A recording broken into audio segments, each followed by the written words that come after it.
You're traveling through another dimension. A dimension not only of sight and sound, but of mind. A journey into a wondrous land whose boundaries are those of imagination. Your next stop, the Twilight Zone.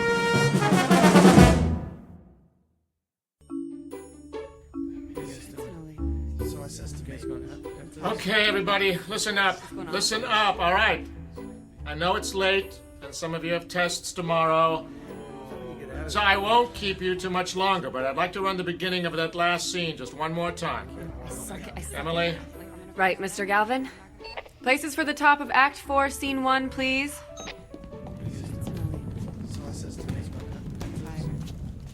What's going on? Hey, Diane. What? Do you want to get some coffee when this is over? Rick, we're not gonna get out of here before midnight. And your point would be? Wait a second. Phil, you might want to be ready with the drop in case he decides to run the scene change. Okay. From the top of the scene, please. Sound. Ready? Go.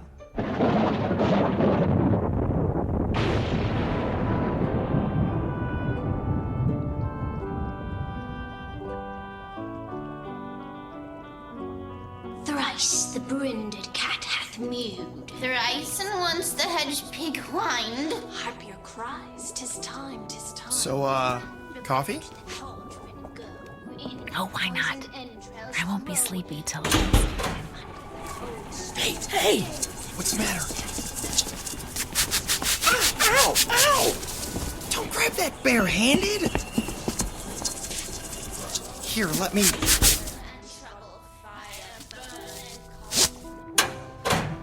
It won't go anywhere now. Come over here under the light so I can see your hand. No, it's okay. But that line shouldn't have taken off like that. It's tied off. We'll check it later. Diane, could you take him to the office? The first aid kit's, I don't need Oh, you were saying? Okay, maybe a Band-Aid. Come on.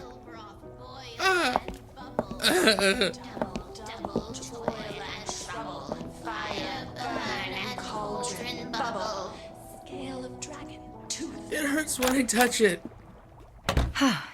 Easier to see out here. Ow! Ooh, you did get a rope burn there, didn't you? Yeah, I guess so. Hey, Mr. Galvin's not gonna be looking for you, is he? No, he's just running the witches scene. Lady Macbeth's got nothing until... Oh! Didn't mean to startle you. I didn't know you were here, Glenn. Came in at 11, same as always. What'd you do to your hand, Phil? Grabbed a running line. Without your gloves? Well, everybody does it once. It's the ones who do it twice that you want to watch out for. Right. Fire burn and cauldron bubble. Cool it with the baboon's blood. Then the charm is firm and good. Good. That's it. We'll pick up from there tomorrow. Sounds like you're done. I'm just gonna help Phil with his hand before we go. That's a good idea. All right, Toby. Just a few more minutes. Leave the office open when you're finished, will you? It needs a good vacuuming like nobody's business. I will. Thanks. Come on, Toby. Hey, how do you suppose he got him to let him bring his dog to work? Well, he's been the janitor here since forever. That probably helps. And there's nobody else here most of the time. No need for that. She means well, just doesn't know as much as she thinks she does, that's all. All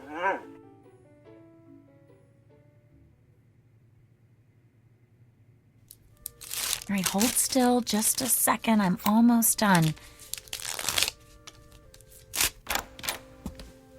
All right, I guess we're finished. 6 o'clock call for tomorrow, and as soon as your hand's wrapped up, you can go home, Phil. Unless you want to grab some coffee with us. Thanks, but I better just go home and get some sleep. Hey, do you want to come in early tomorrow? Oh, sorry. I just wanted to make sure it was clean before I put the gauze on. Wait a second. Early? What for? Won't we have to reweight that line? No. I flew it in a couple of times. It's not off balance at all. It doesn't make any sense. How could it take off like that then? There, try bending your hand. That's good. Thanks. But the line. It's probably the jinx. Jinx? What jinx? The jinx on Macbeth. It's... All right, you three, I need to clean up in here. Sorry, we're out of here. I'll tell you the story later, Phil. Good night, Glenn. Good night. It's okay, boy. Like I said, she just doesn't know as much as she thinks she does. Now, let's get to work, huh?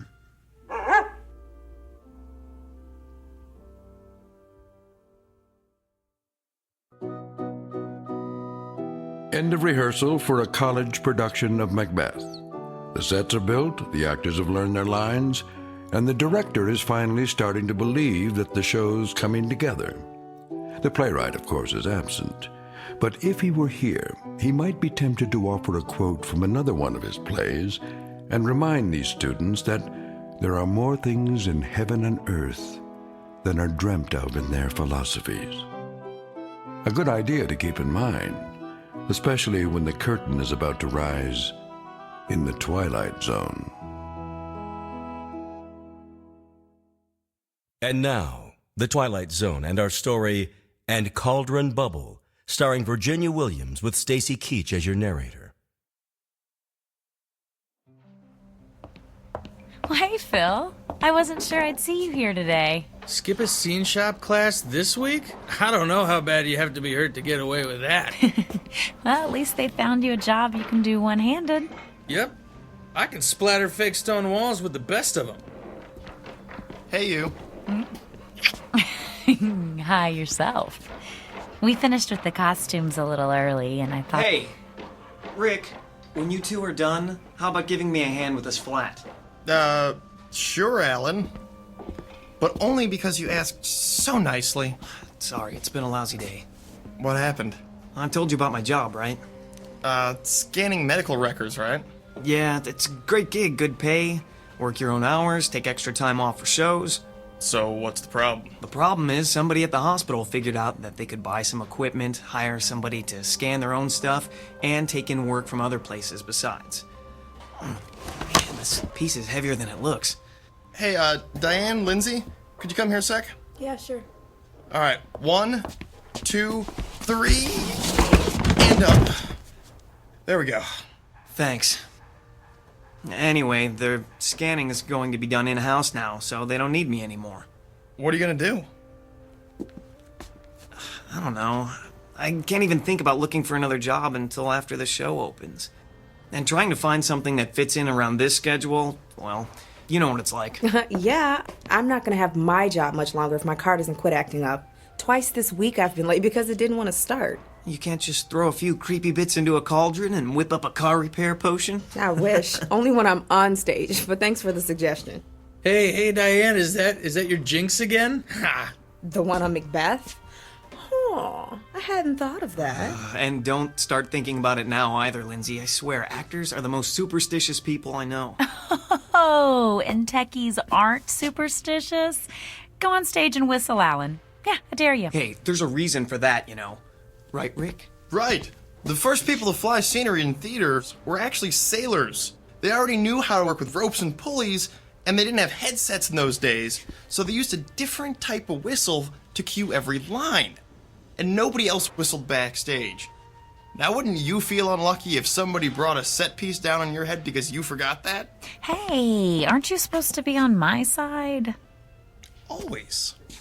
I can tell you more about it at dinner. Come on, you guys. We got an hour and a half until call time. Who wants to go for Chinese food? I gotta go home, guys. If I don't have dinner with the parents at least one night a week, I won't need any jinxes to bring me bad luck. Believe me. Chinese sounds good to me. Yeah, me too. Got that last paycheck burning a hole in my pocket. Ah, so you're treating then? Phil, there's a whole lot of you that hasn't been wrapped in gauze yet, but that could change. Ow.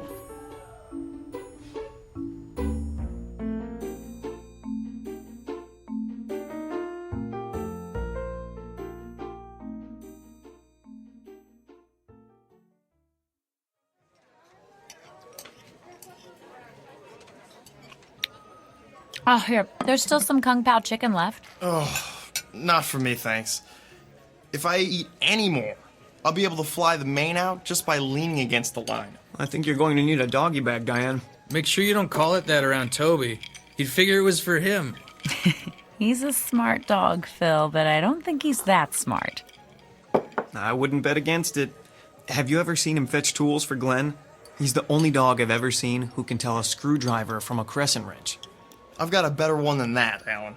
Glenn had to come in during the day once when somebody else was out, sick, and Toby came over to where he was working and scratched at the door, like he wanted to be let out. So, our old dog did that, and he was so dumb he used to forget his name. So, Glenn tells him, I'm busy. Go take a walk. And Toby goes to Glenn's toolbox, picks up a leash, and walks off with it in his mouth. He was still carrying it when he came back. I guess they both figured that if he had a leash, he didn't have to be on a leash. I still can't figure that guy out. I know he's been working at the school for a long time, but does anybody know what he did before that? Or anything about what he does when he's not at work? I keep forgetting this is your first semester. You haven't had time to hear all of the stories yet. Some people say Glenn used to be a teacher somewhere, but he got tired of dealing with all the paperwork. Or that he was a roadie and all the partying finally caught up with him. Now that's something I'd love to see. Glenn partying, it boggles the mind. But my favorite one is the one where he's writing romance novels under an assumed name and keeping the day job. The night job for the, benefits. Oh, speaking of writing, Phil, I never got a chance to tell you about the jinx. Oh, here we go again. Oh, hush, Alan. Read a fortune cookie or something. Here's the thing, Phil. Shakespeare may have been a genius, but he wasn't above borrowing things here and there. He was a plagiarist? Ordinary writers are plagiarists. Shakespeare was, well, Shakespeare. So when he wanted to borrow something, he did. I am shocked. Alan. She won't stop you now. Beg pardon. Do go on. Thank you. Okay. It turns out that when he needed incantations for the witches in Macbeth, he lifted sections out of a 16th century book on Scottish witchcraft. All those speeches are really parts of spells. But what does that have to do with being a jinxed show? Magic is a lot like electricity, Phil. It's power. If a spell's done properly from beginning to end, the power is contained, focused. But if you just throw bits and pieces around with no real point to it and no direction, well, it's unpredictable. It's the difference between a light that comes up on cue and one that shorts out and arcs all over the place. See what I mean? Yeah, I think so. And the arcs are what brings the bad luck? Exactly. Every time Macbeth is performed, or rehearsed, or even read, uncontrolled power gets set loose. That's why some actors won't even say its name. They call it the Scottish play instead. Tell him what you're supposed to do if you do say it. Oh, you're making fun of me now. I just thought he'd want to hear it. Right. Well, I've never done it myself, but if you say Macbeth, you're supposed to spin in a circle 3 times, spit and swear. That takes the hoodoo off. Oh, that would make for a fun performance, wouldn't it? Tragedy, horror, spinning, spitting, swearing. And you wonder why I didn't mention it. Come on, you gotta admit, babe, it sounds a little odd. Oh, of course it does. And useless, too. If you actually wanted to do some good, casting a protection spell would make a lot more sense. No offense, but how do you know about this stuff, Diane? Well, my last roommate had a ton of books on magic. She left them when she skipped out on the rent. If you'd like to, I Better can... hold that thought. We've got to go soon, Lady Macbeth. Uh-oh. You know what I have to do now, don't you? I know that if you do, I am going to take a picture and use it for my screensaver, especially since you don't believe in any of this anyway. Hey, I'm not saying I couldn't be convinced. I just haven't been, yet. Well, I hope this isn't the show that changes your mind. Me too. That's a cue, Phil. Let's get the check and head out of here before they realize they've stopped arguing.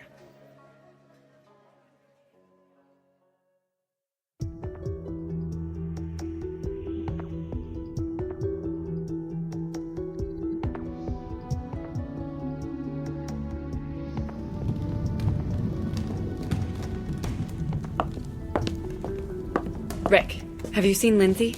Not since before we left for dinner. She isn't in the green room? Not in the green room, not in any of the dressing rooms, not in the office. Mr. Galvin's going to want to call places as soon as the scenery is set, and we're starting with her entrance. Hold on, just a second. Has anybody seen Lindsay? Emily's looking for her. Yeah, she's not up here. Sorry, nobody's seen her yet. Oh, this is going to be ugly. You know how Mr. Galvin gets when somebody's late. I sure do. I was late once, my first show, with Sir James Galvin, theater director par excellence. I thought he'd get me kicked out of school before he was done. Emily? Here we go. I hope he doesn't decide to shoot the messenger. Phil? Yes. The floor's clear. Go ahead and bring in the drop. Okay. She's not here. Oh boy, I think I'm going to find a set piece to hide under and stay there. Chicken. Rick, did you know Lindsay's not... She's not answering her cell. Try calling her parents. Maybe they know where she is. Oh, yeah. Everybody knows. I hope she's okay. Diane? Uh-oh. Yes, Mr. Galvin? Change of plans. We'll run through Lady Macbeth's speech from 1-5. Alan, bring out one of the chairs and never mind about changing the set. I'm hoping we'll be able to get back on schedule after this.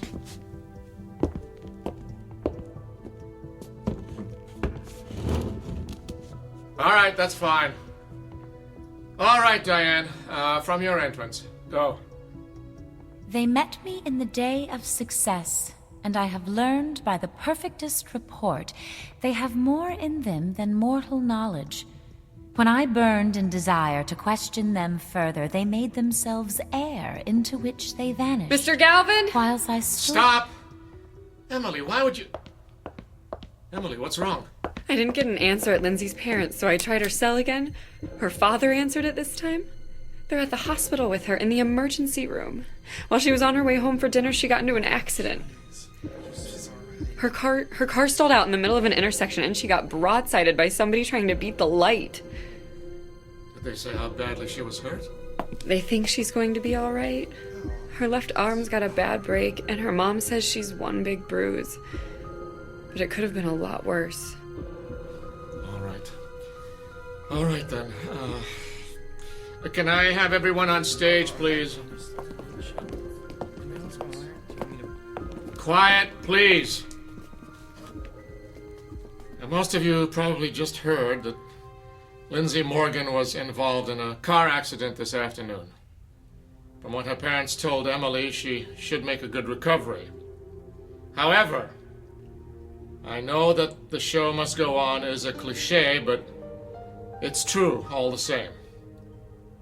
Lorene. Yes, sir? You've been understudying Lindsay. Do you know Hecat's lines well enough to work off book? Sure. The rest of you can take a break while Lorene and I go over some of the blocking. Then we'll pick up where we stopped last night, at Hecat's entrance. We shouldn't be long.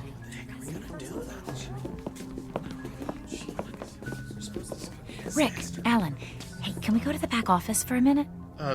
Sure. Is there something wrong? Are we going to the green room? No, not right now. Come with us.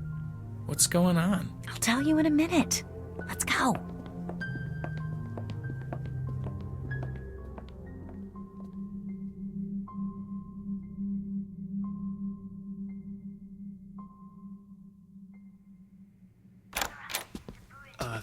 Diane? What? I'm still not sure I believe in jinxes, but it seems like something strange is going on here.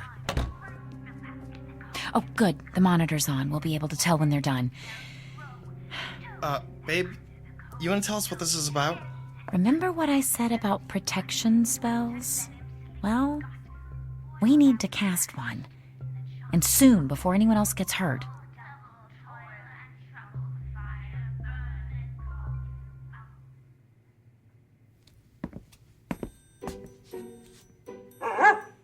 Settle down, Toby. It's still early. Don't you want your dinner? I know. But there's time yet. Don't worry.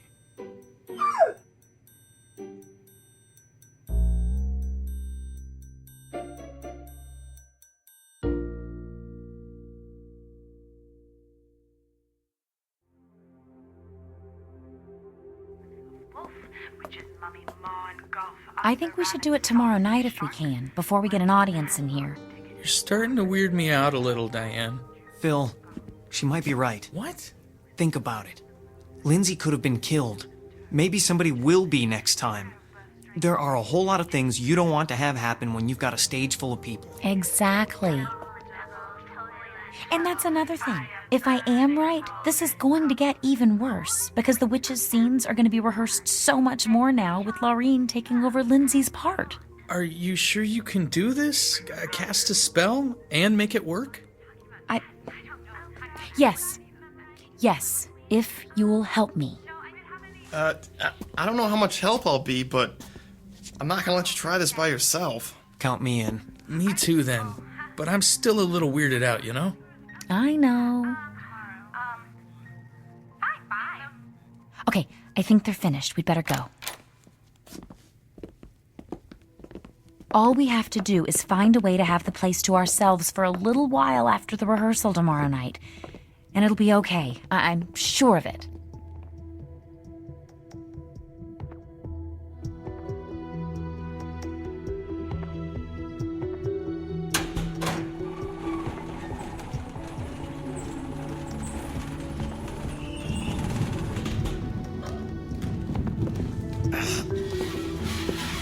Stop! Bring up the lights. What's wrong? Sorry, we were moving the castle stairs out, and I think there's something jammed in the casters. Oh, for the love of... Can you see what it is? It's somebody's sword. Well, it was. I mean... Can you move the unit now? Yes, sir. All right. Get it into place. Rick. Yes, Mr. Galvin. Bring the drop in. And then I want everyone to stop whatever they're doing and listen for a minute. Shit, I'm glad I'm not the one who dropped that sword. Well, I don't know how anybody could have dropped it. What do you mean? People, I'm assuming that you're all aware that tomorrow night's our dress rehearsal. That means we have exactly 2 more chances to get through this show, including tonight, before we do it in front of an audience. Is there anybody here who thinks we're ready? Nobody. Well, that makes it unanimous. Look, I went as easy on everyone last night as I could. We were all distressed by what happened to Lindsay. But we're running out of time here. So I'm telling you, start paying attention and get it together. Because if I have to choose between postponing the opening and letting you embarrass this department with a lousy performance, I know what the choice is going to be. And if it comes to that, you're all going to wish you'd gone to a nice trade school instead. Do I make myself clear? Yes. Yes, sir. Yes, sir. Yes, sir. Good. We'll pick up where we stopped. Emily? Places for the top of 5-1. Lights 78. Stand by. And go. I have 2 nights watched with you, but can perceive no truth in That sword shouldn't have been there. I think everybody would agree with you. No, that's not what I mean. They're only brought out for the fight scenes, Mr. Galvin insisted. Rise from her bed, throw her nightgown upon her, unlock her closet. Well, somebody must have been goofing around. It couldn't have gotten there all by itself, right? I don't think I have an answer to that. Well, not one I want to think about right now anyway. And besides, we have to talk about it later. My entrance is coming up. Just go out there and break a leg, then. But not really, okay? Huh? I'll do my best.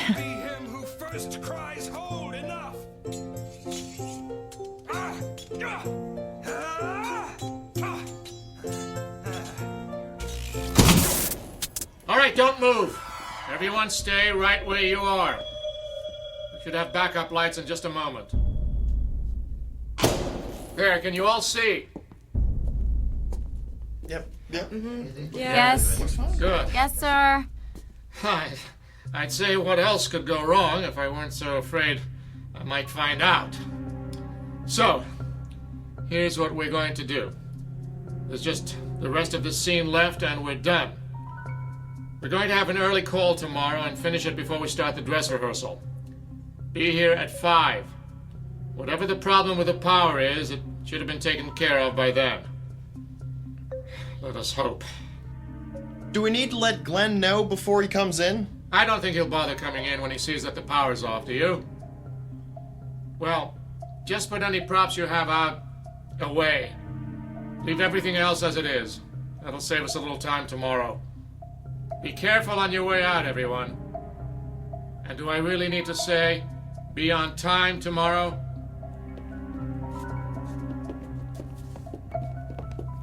Rick, I'm gonna wait behind the castle drop. Can you catch up with Phil and Alan and bring them back here? I think we finally caught a break, if nobody notices that we've stayed. Well, I don't think we'll get a better chance than this. Okay, but be quiet. Mr. Galvin may come back through to make sure everybody's gone.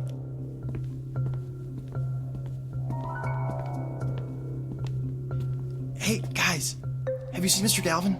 Oh yeah, he said something about making sure we closed the door behind us and took off.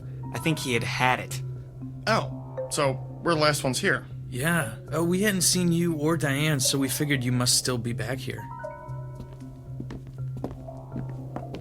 Okay, let's get started. I want the power going out to be the last shot that jinx gets at us. Sounds good to me. What do we need to do first? I brought this book. Oh, but I need more light, and we have to get enough room to stand in a circle. Let's go further downstage.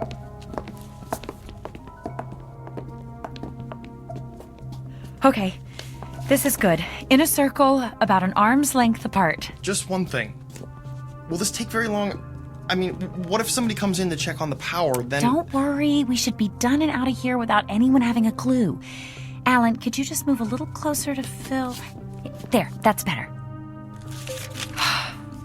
Everyone needs to focus, to think about surrounding the theater and everybody in it with a white light that nothing bad can pass through. Just keep that image in your mind while I'm reading, okay? Okay.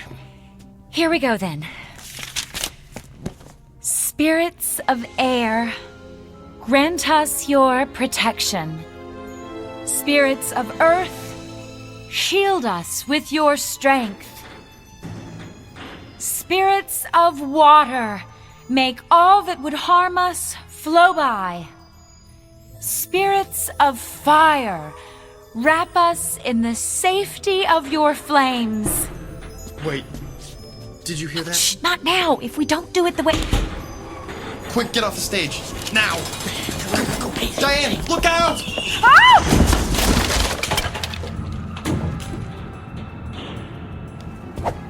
Ow. Come on, Oh. babe. You've got to get up. Ow! We need to get out of here. I can't. It's all right, Diane. We'll help you. You can do it. Oh, Diane, something really bad is happening. We can't stay here. my side hurts. I think she's bleeding. Oh, ow. We'll have to carry her then. Let's just pick her up. Ow, and... ow, ow, ow. Hey, ow. the lights are...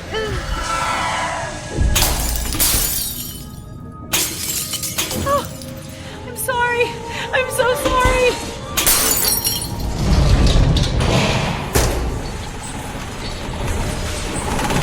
Hold!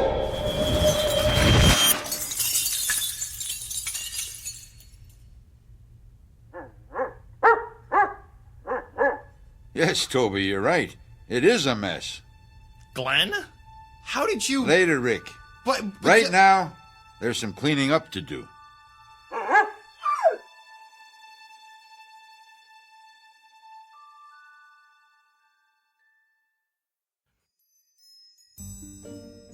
But, Glenn... Have a little patience, Rick. That's half your trouble, all of you. Not an ounce of patience among you.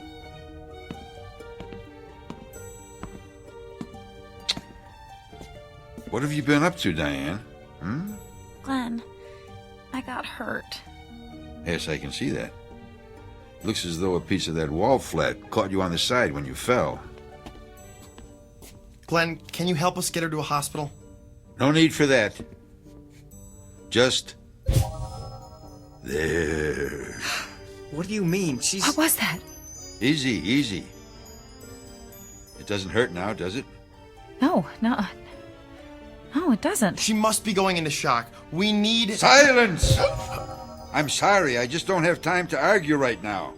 Come on, Toby. What was that all about? I couldn't talk. Couldn't make a sound. Rick, could you help me up, please? No. Babe, don't try to stand up. But I'm fine. See? A little quiet, please. Thank you. All that is broken, be whole again.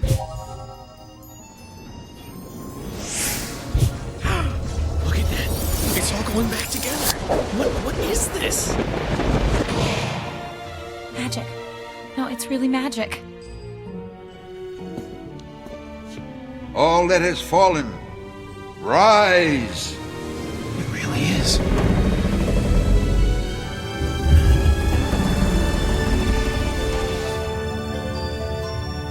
All that has been disturbed, return to your proper place. And all that is unwanted here, be gone. So is my will. So mote it be.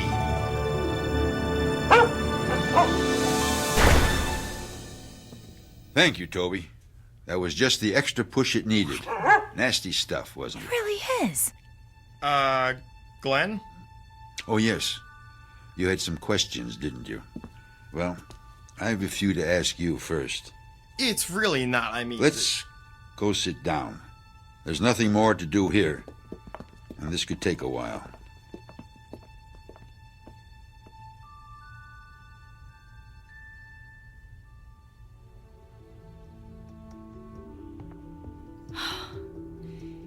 And that's all I was trying to do.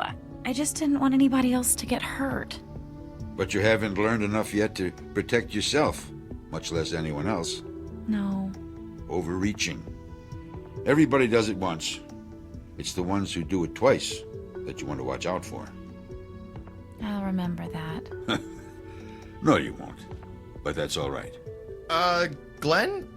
Who are you? Really, I mean... I'm a janitor, among other things.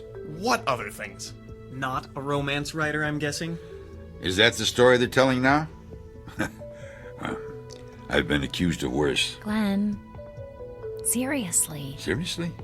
Oh, why not? It won't matter anyway. I'm a magician. A wizard. A warlock. Whatever you want to call it, Diane, that's what I am. And have been for a very long time. I've learned to adapt to my station in life. I'm sorry, but a wizard? It just sounds unbelievable. Does it really? After what you've seen tonight? He has a point, Phil. Okay, but you have these, let's call them powers. We've all seen them. Why would you waste your time working here? I mean, you could do anything. You think so? Sure, why not? Because there's no such thing as magic. What? But you... That's what everyone says now, isn't it? Magic? That's something you go to Vegas to see, or to the movies. Something you read about in children's books. If it's something real you're after, you go to a scientist, an astronomer, a physicist. It's only the scientific marvels that matter now. The age of magic is past. Hush, Toby. A man's entitled to a good grouse every century or so. Every century? Glenn, how old are you? Old enough to have seen Shakespeare's plays when they opened, and to have been written into his last one. You're 400 years old? Nearly 5. And you know, I still haven't forgiven that wretched scribbler for what he did to me. Not that it wasn't my fault, too. Vanity. All vanity. I knew who he was, and was dumb enough to be flattered when he sought me out. Someone had told him that if he was going to write about trafficking with spirits, he should talk to me. And fool that I was, I helped him. Then I went to the first night of the Tempest and saw myself on the stage. You're Prospero? Oh, he used another name, I'll give him that. But no one who knew me could have mistaken that character for anyone else. I left the city the moment the curtain went down and never returned. It wasn't easy, but I did it. Made a new life in the colonies. Kept to myself and moved on often enough that no one got suspicious. And I'm not ready to do it again just yet. So we have a little problem, don't we? No problem. He's right.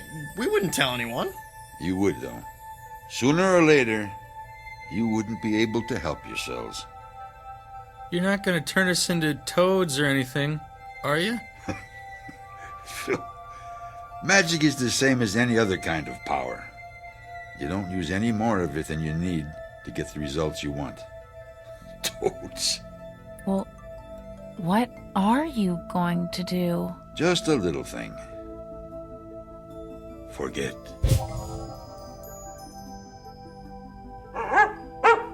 And what are all you doing here? Aren't you done for the night? We are... But what? Well, we had to come back to To what? I don't remember. Yeah, me either. It couldn't have been too important then, could it? No, I guess not. So why don't you clear out and let me get to work here? I'm already behind from having to wait for the power to come back on. I wonder what... Huh? Oh, well. Good night, Glenn. Good night.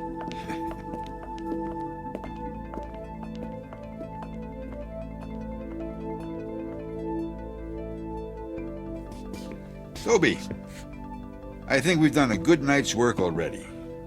What do you say we do this the easy way? Just this once.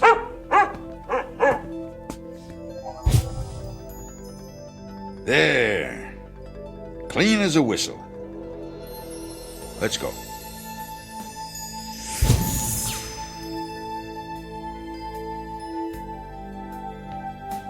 Exit stage right. A janitor and his faithful dog. Both good actors who know very well how to play the parts the world around them expects, and how to slip into very different roles when a casting call comes from the Twilight Zone.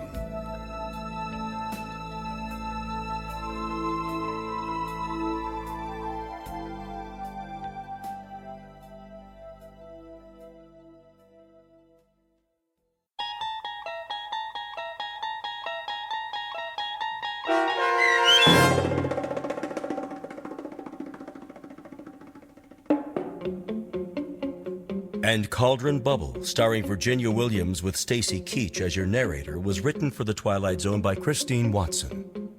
Heard in the cast were Ron Dean, David Darlow, Brian Plaharchuk, Taisha Davis, Patrick Francis, John Hugenacher, Joby Cerny, Robert Richards, Rachel Greisinger, Natalie Berg, Katie Rose Sheehan, and Margaret Grace. The producers of The Twilight Zone wish to thank CBS Enterprises and the Rod Serling Estate for making this series possible. This copyrighted radio series is produced by Carl Amari and directed by Joby Cerny for Falcon Picture Group. Sound design, custom Foley effects, recording, and editing are produced in the Cerny American Sound to Picture Theater by sound designers Craig Lee, Bob Benson, and Tim Cerny. Music for The Twilight Zone is provided by CBS and American Music Company, Incorporated, New York. To learn more about the Twilight Zone radio dramas and to download episodes, including 6 free episodes on our homepage, visit our official website at twilightzoneradio.com. Doug James speaking.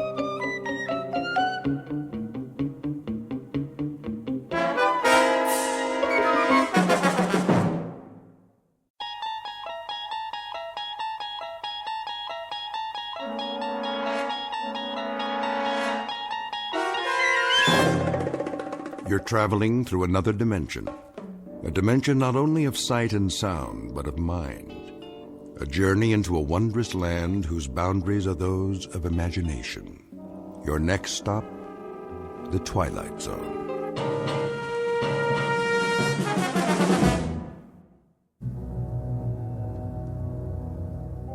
There are only 3 questions worth asking. 1, where did we come from? 2, what are we supposed to do while we're here? And 3, what happens next? All the rest aren't important. It took me a while to figure that out. I didn't get it at first. None of us did. But then, Who does? What? Where am... Wait! Oh. What in the... Hey! Can anyone hear me? Is anybody up there? Hey! Can you hear me? I had no idea how I got there. I must have blacked out on the way down because all of a sudden I couldn't remember anything, not even my name. There wasn't much light at the bottom, just a steady, even gray, like fog with the sun behind it, only very far away. The wall was curved a little and made of some kind of smooth metal. At least, that's what it felt like. There was only one thing I could think of. If I was a prisoner, I had to get out. So I started exploring, feeling my way along. But I couldn't find a door, not even an edge to grab onto, nothing. I stopped to get my bearings, and then I heard it. Hooray! The fleet's in! Who are you? Oh, but it isn't the fleet, is it? It's the army. Then the army's in. Why are you dressed that way? What way? The makeup, the clothes. You look like a clown. You don't like my uniform? Oh, well, can't please all the people all the time. Nice uniform you have there. Hooray for the army! Tararabum-dee-ay! At-ten, hut! At your service. What are your orders, Colonel? General? Whatever you are? I'm a major. Oh, yes, I see that now from your collar. But don't fret about it. You can always advance, even in a peacetime army. Today a major, tomorrow a brigadier. I wouldn't mind having you on the general staff. From major to brigadier, not bad. There's light colonel and colonel in between. You're generous, old sport. You're certainly Problem? No problem. It's just that, Just that what? A couple of small items seem to have eluded me for the moment. Such as? Such as who I am. Why, you're a major. According to your uniform, that's what you are. And that is what you said. Or are you impersonating an officer? That's a very serious charge, you know. Impersonating an officer. No, I am a major. Here's the insignia, so I know that much. But that's all I know. I must have been wounded or something. You seem to be intact. Then why can't I remember my name? I have no idea who I am. I don't remember my outfit or the action. Action? Which action was that? The engagement, the battle, wherever it was I got hit. Who says that happened to you? I must have been wounded. Or at least I took a bump to the head. Did you hear cannon fire? Troops marching? Nothing like that, dear boy.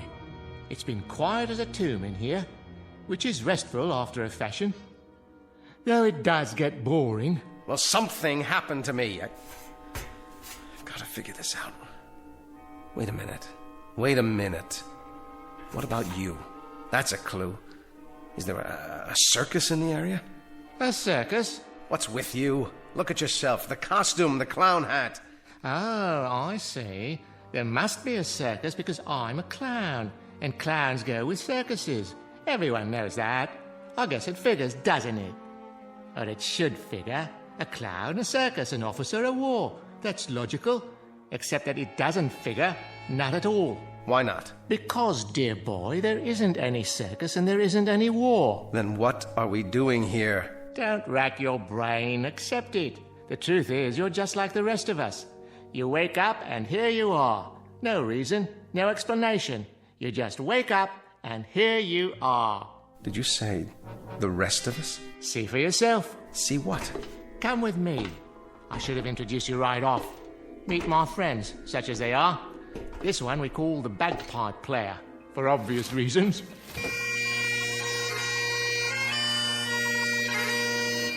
Hello, laddie. And this is, well, I suppose one would call him a tramp or a hobo, judging from his stereotypical appearance. A familiar sight no matter where one goes, wouldn't you agree? Hey, pal, you wouldn't have a drink, would you? And the most beautiful of us all, the ballet dancer. How do you do? How do you do? I'm... Don't worry about names. They don't remember theirs either. Gentlemen and lady, I'd like to introduce the Major. Hello. Meet our collection of walking, talking question marks. 5 improbable entities who are all in the same predicament, trapped side by side in a pit of light and darkness. No logic, no reason.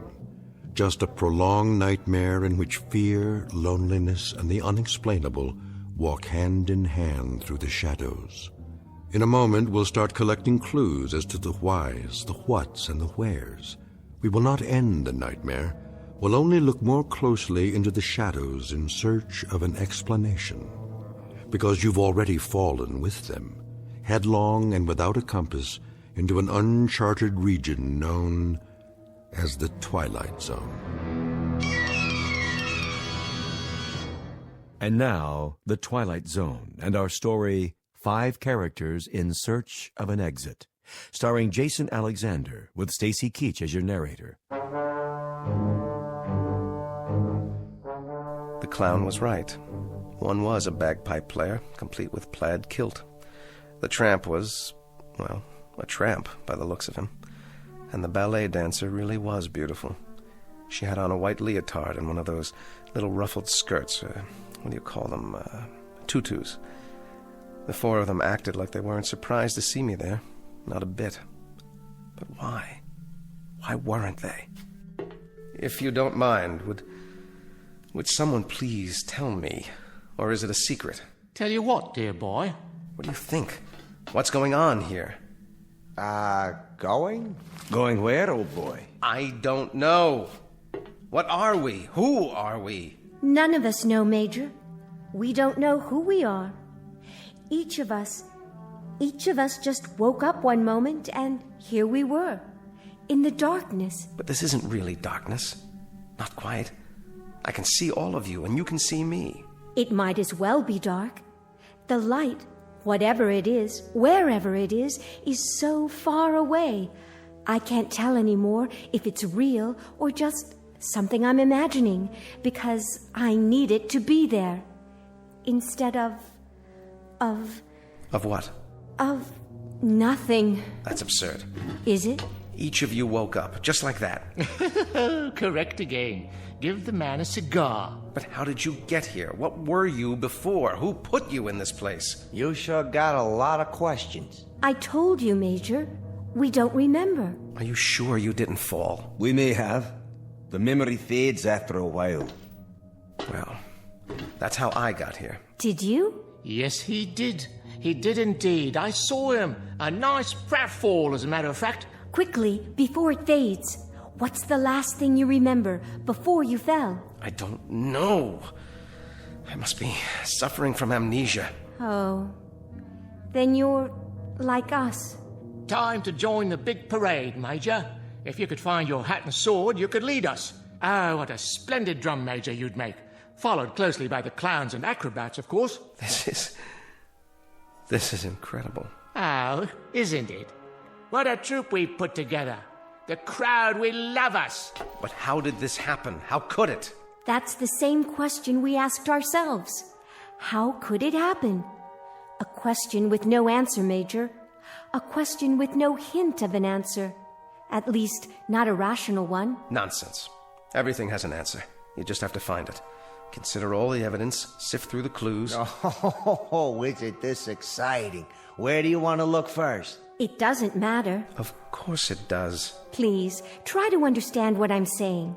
It will be easier for you that way. We're things with no memory, no knowledge of what went before, no understanding of what is now, no knowledge of what will come. How long have you been here? Aye, it's part of the mystery, too. We don't know nothing. At least I don't. You got any ideas? No idea at all. Then don't fight it. Live it or live with it. Know what I mean? Whoever left us here must have a plan. How long will we be here until the next phase? Now that's a very good question. The best question of all.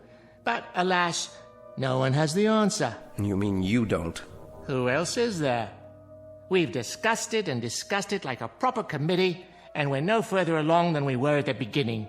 Talk, talk, and more talk. So I ask you, man to man, clown to officer, what's the point? Sit down, Major. Conserve your energy. For what? For whatever the fates have in store. I suggest you listen to the beauteous ballerina and fasten your seatbelt, because we may be in for a very bumpy ride. Or then again, perhaps not. Perhaps what will happen is only more of the same. Perhaps we're all doomed to die of terminal boredom.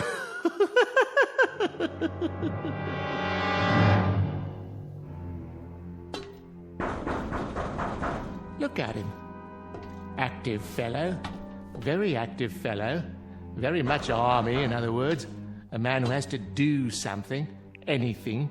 A compulsive type. A regular worker ant. Oh, you're a big-time psychologist now, huh? By no means. I'm only a clown, which is neither here, there, nor anywhere. I could as easily be a financier, a certified public accountant, or a left-handed pitcher who throws only curves. What difference does it make? We're here because we're here because we're here. And what are you? You're an idiot.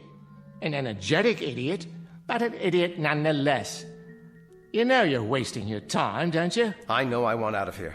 I'm not satisfied sitting around and heaving deep sighs. I just want out. You have no monopoly on that, Major. We all want out of here. I second that emotion. Aye, but you're wasting your time. We've all gone around and around like bloodhounds with our noses to the wall. We can even give you the dimensions of the room. 39 feet. Starting where? It doesn't matter, does it? When you measure a circle, you may start anywhere. Am I right or am I right? What's the height? We figure about 40 feet to the top. What's up there? Oh, the sky, artificial light, maybe a fluorescent lamp, an illuminated microscope, you name it. One guess is as good as another. You have made guesses, then? Oh, all kinds. We could be on some other planet, or on a spaceship, or... Go ahead. Or we're all insane, and this is just a mirage, an illusion. Oh, we're dead. Dead to the world. Well, if we are, it certainly isn't heaven. How do you know? It ain't so bad. I've been in lots worse places than this. Limbo, then? Quite possibly. All together now. Limbo, limbo, limbo like me. Limbo, limbo, limbo like me. Or we really don't exist. We're figures in somebody's dream. Cogito ergo sum. I exist, therefore I am. Or each of us is having a dream, and everyone is a figment of someone else's imagination. Lots of possibilities. Makes your head want to blow up, don't it? That's one thing we have an abundance of. Possibilities. An infinite number of possibilities. What about getting out of here? Anyone examine that as a possibility? Have you? It's a solid wall. No crevices, no outjuttings of any kind. Nothing to hold on to or scrabble over or get your fingers around. Time to face the music, Major. We're trapped down here. There is absolutely, positively no way out. A nightmare, then. That's all it is. A nightmare. It is indeed. But whose? Yours? Mine? The Scotsman? The ballet dancer? Just whose nightmare is it? Can you tell me that? It doesn't add up. Someone knows we're here. Of course. We do. I mean someone else. Why do you say that? They have to. You've all been here a while, possibly quite a long while. So someone must feed you, someone must give you water. Yeah, well... you would have thought so, wouldn't you? Don't go jumping to conclusions now, laddie. Hold on. Someone must bring down food, or you couldn't survive. There's been no food, no water. That's impossible. Oh, is it really? In that case, we'll starve to death, or die of thirst, or... That's the oddest thing of all. What is? Don't you understand yet? No, I don't understand. Why don't you tell me? Do you feel hunger, Major? Or thirst? Or heat? Or cold? Or fatigue? Discomfort of any kind? Or anything? Do you feel anything at all? No. No, I don't. But that doesn't prove anything. This has been a trauma. It's natural that I don't feel thirsty or hungry, not yet. I'm in a state of shock. Close, but no cigar. You were born in a state of ignorance, educated in the school of hard knocks, and got your degree at the street corner university. Now you're ready to graduate to oblivion. What do you say? Let's break out the booze and have a bowl. None of us have felt thirst or hunger or anything else since we've been here. And we've been here for an endless time, Major. I can tell you that. Time without measure. What's wrong with you people? Have you tried shouting, calling for help? Endlessly. Well, then have you pounded on the wall like this to get their attention? I mean loud. I'm talking about taking off your shoes and really pounding. Have you done that? Often. Well, have you looked all the way around? Have you felt every square inch of the wall? Maybe there's a control button or a panel of some kind, a hidden panel, or a lever, something. Yeah, sure. At the start, that's all we did. Hunted and searched and peered and felt with our hands. And you know what we found out? Sure you do. We found out that this right here is the whole shooting match. This little room. What you see is what you get, Major. There ain't no more.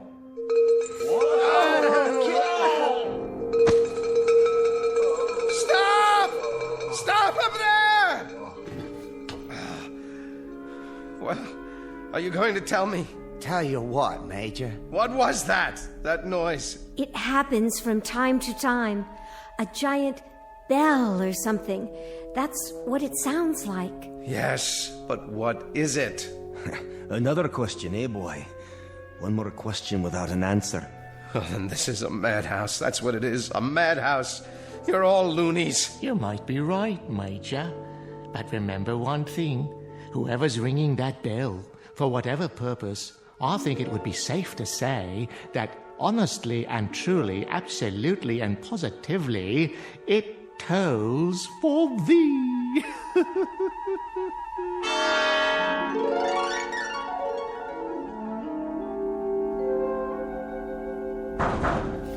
Hey!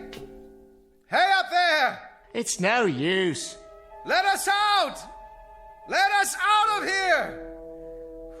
What do you want from us, please? Just let us out!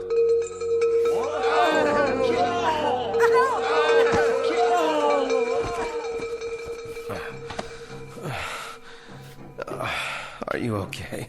Don't be afraid, Major. Take my hand. Where? Here. Please don't be afraid. In the beginning, it's hard. But after a while... There must be a way. Something we can do. There has to be. This sort of thing just doesn't happen. A few more like that, and it'll wreck my bagpipe. You there. Girl. What is it? Why don't you dance for us? Leave her alone. It'll make the time pass. A capital idea. I'll play a tune. I've already danced for you. It doesn't do any good. Don't be modest. The Major's never seen you dance. How about it? The Major doesn't want to see her dance. Careful. You'll hurt her feelings. The Major's not interested in passing the time. All the Major wants to do is get out of here. And how do you propose to do that? All right. It's smooth. Absolutely smooth. Unbroken. And high. Too high. Not even a place for a foothold. Nothing. That means we have to go through the wall. With what? Did you ever think of that, huh? A hole through the wall? Or what about the floor? What about it? If the wall is solid, smash a hole in the floor and tunnel out. Easier said than done. At least give it a chance. We don't know how thick it is. The wall or the floor. Or even what they're made of. Then find out. Find out. Don't just sit there like lumps, like things, like mindless, soulless things. Playing your bagpipe, telling her to dance. What's wrong with you? If this is a madhouse, maybe that's where you deserve to be, in a madhouse. And what about you, body boy? I think you're mad, all of you. I think you're out of your ever-loving heads. I know you are, but what am I? Try a hole through the wall, right about here. That's the first thing to do. Try to force a way through it. Industrious, isn't he? How about it, huh? A hole through the wall. See if we can get out that way. That's very bright. Terribly ingenious, highly imaginative, incredibly inventive. Except for one thing. With what? With our bare hands? With our fingernails? With this. Why, wherever's your sword been all this time? It must have come off my belt when I fell into this place. Here. Watch this. Now you've gone and broken it, dear boy. Nice sword, I must say. Was it Sheffield steel or only pot metal? No. I will not have this. I will not have it. Major, please, Major, listen to me. After a while, it becomes easier. I promise. I need to make a plan. I need to do something. Perhaps there have always been dungeons like this, and we've just never heard of them before. Maybe they're for the unloved. Maybe that's what we are. The unloved. Don't let me hear you talk that way. Come here. Get a hold of yourself. Think. Don't be afraid. We have names. We're people, and that means we belong somewhere. Do we? There are others who care about us. You can count on that. Somewhere, somehow, we've got a life of our own, each of us, and people who care and remember out there. And we'll find them again, together. Do you really think so? I'm sure of it. A tunnel. That's what we'll do. We'll dig a tunnel. The boy simply doesn't give up, does he?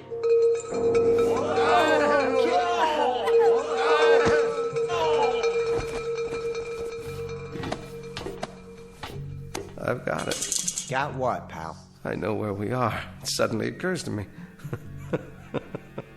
It's funny none of you ever thought of it, but it has to be. Where? Where are we? Why, my dear young lady, how unobservant of you. When the whole thing fits together so perfectly, do you need me to draw you a picture? Please tell me. Ladies and gentlemen, it seems quite apparent, doesn't it? Absolutely unequivocal.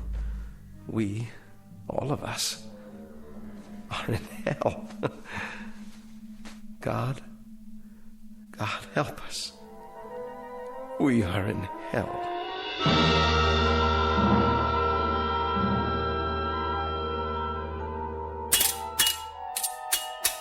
Never say die, that one. He'll come to accept it eventually, just as we did. Let him be.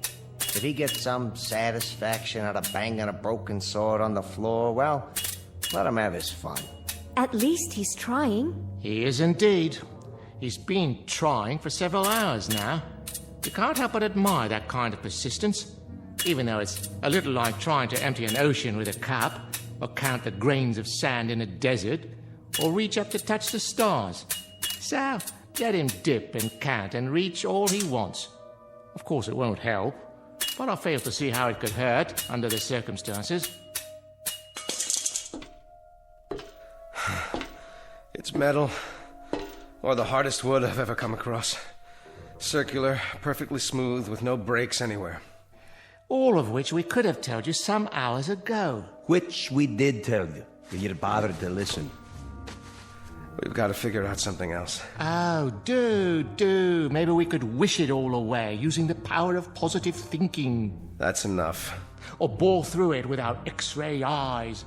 Anyone have a laser beam handy? I said that's enough. Or make believe we're acrobats. You know all about that, right? Clowns, acrobats? Most definitely. Alley-oop and over the top to freedom.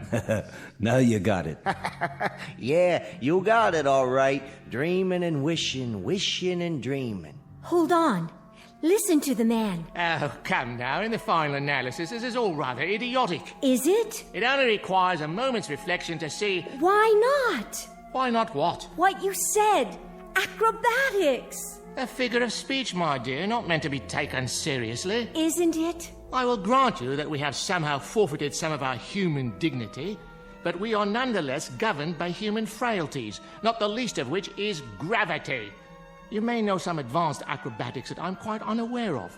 But for the moment, unless you can find a circus gun big enough to launch one of us skyward like a human cannonball... I see what she's getting at. Well, kindly elucidate, if you please. Don't any of you see? Yes, of course. One on top of the other, standing on each other's shoulders. What about that? It's the way they do it in the circuses, isn't it? Is that query directed at me? You're a clown, aren't you? I'll ask one if I see him. I can assure you I may wear the costume of a clown, but I have no recollection whatsoever of having been one, if ever I was. Then the only thing you ever were was a coward. That's uncalled for. Consider the consequences. We may not feel thirst or hunger, but the pain of a broken bone is quite another thing. We might very well feel pain. And a fall from, 10, 15 feet up, down to this hard floor, well, that's a sensation I'd as soon do without. It's a chance. With all due respect, miss, no thank you. She's right. It is a chance. Consider the consequences of not trying. It won't work.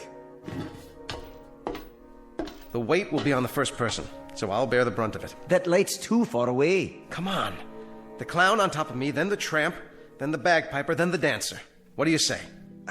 We'd never reach it. Well, never say never. We don't know how high it is. That's the point. We'd be exerting ourselves for nothing. It could be 100 feet up there for all we know, or 200 or 300. But we got nothing to lose, right?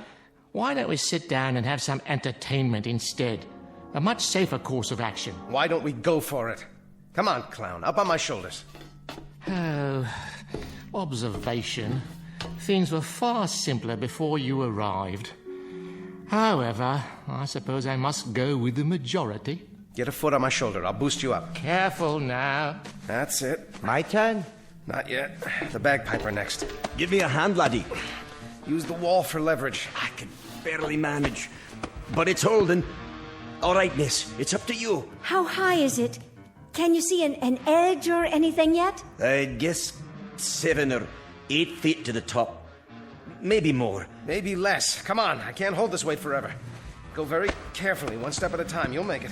Thank God she's so light. Whoa! That's my nose you're stepping on. Now stretch. I am stretching. All the way up. Now, what do you see? I can't quite reach it. It's still, about 8 or 10 inches above me. Up on your toes. That's it. I'm almost there.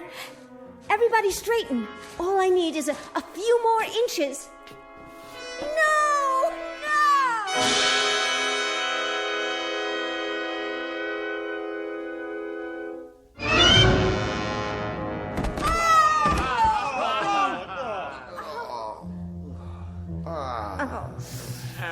We were so close. Yes, I think we were. We'll try again. Nonsense. We could have broken our necks. But we didn't. I, for one, am not trying it again. How much farther? How much more would it have taken? Only a few inches. I could almost feel it. What if... What if what? I respect persistence as much as the next man, but stupidity, that happens to be a waste of time. A useless expenditure of energy. If we were just a few inches shy, if that's all it took, I could straighten up more on the bottom. We could each straighten an inch, 2 inches. That would give her the height she needs. Let's go. One more time. My dear young warrior, would that you had not arrived. Things were so much more peaceful before. Why not? We got something else to do?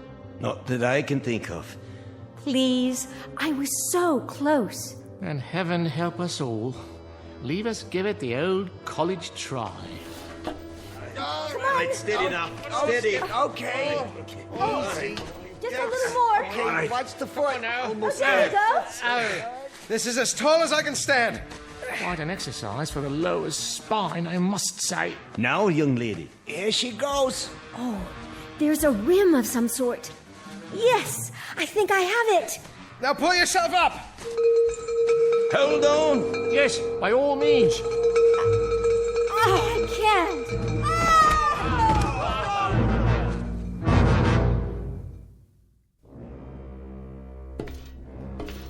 How's the leg, miss? The knee's twisted, I think. But it'll be all right. You were almost there.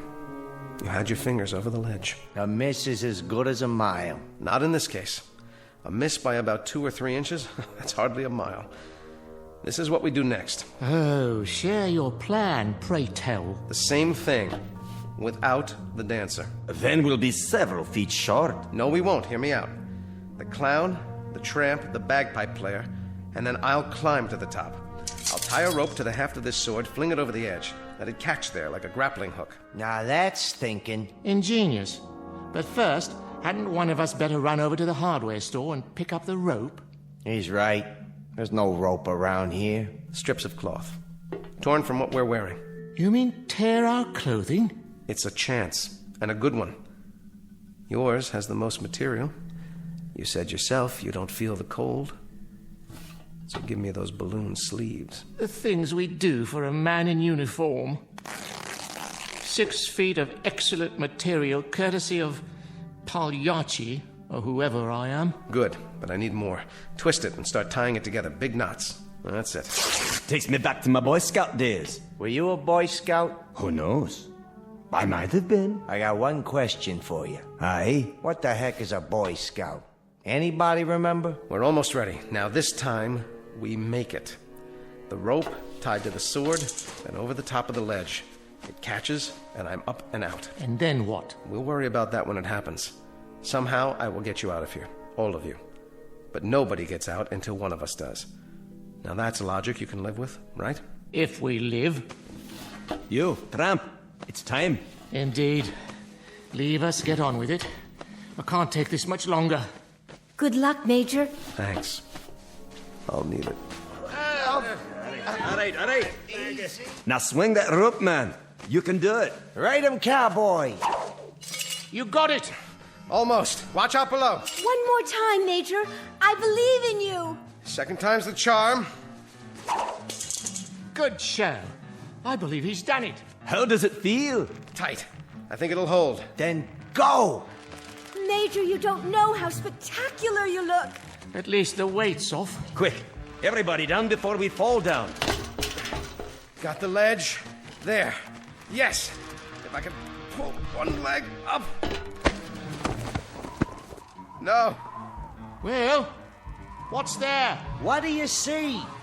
Major, you've got to tell us. Where are we? No.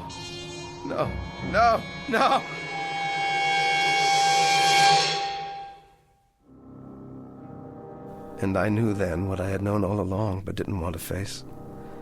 Some things, I guess, are too fierce to handle in one bite. I heard the wind and I finally saw where I was, where we all are.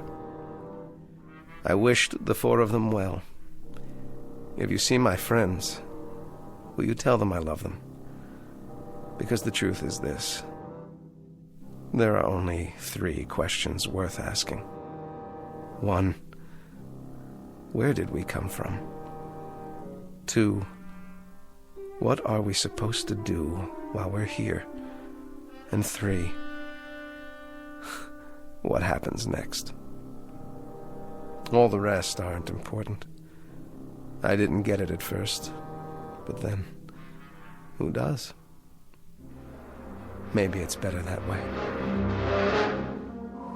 No!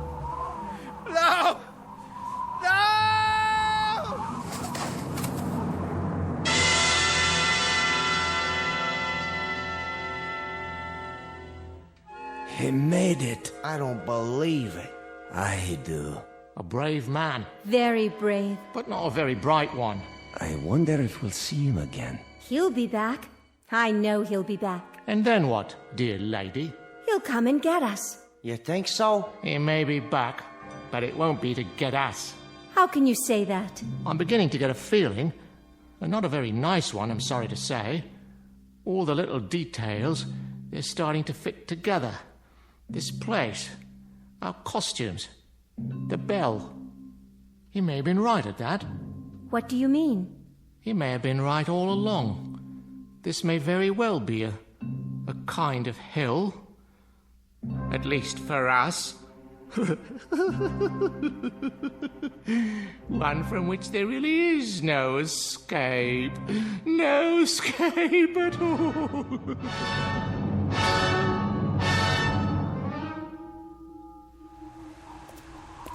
Look, What do you have there? I found it in the snow. Someone must have dropped it. Oh, thank you, dear. Just drop it in the barrel there, would you? He looks like a soldier, but his coat's all torn. That's all right. Someone will sew him a new one. I'm sure he'll make some little boy very happy. Wow, you got lots of dolls in there. Not as many as we'd like. They're for the orphans, you know. But it's early and we've just started. Can I have one? Are you an orphan? Well, no, but I like the ballerina. She's so pretty. Oh, yes, she is, isn't she? What's that on her face? See, on her eye. It looks like a real tear. Is she crying? Now, why would she be crying? It's just a snowflake that started to melt. I suppose you could have her, if you promised to give her a good home. No. I think I better leave her here. Are you sure? She doesn't want to go. See? She's holding hands with that soldier doll. Why, aren't you the nicest little girl? Toys for Christmas! Toys for Christmas! Open your hearts, friends, and bring in your old dolls so the underprivileged little ones can have a happy Christmas, too. Help the Salvation Army. Dolls for Christmas! Dolls for Christmas! Dolls for Christmas!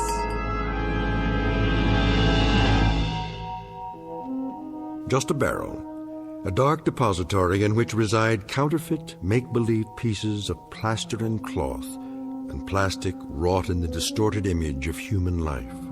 But this added hopeful note. Perhaps they are unloved only for the moment. In the arms of children, there can be nothing but love. A clown, a tramp, a bagpipe player, a ballet dancer, and a major.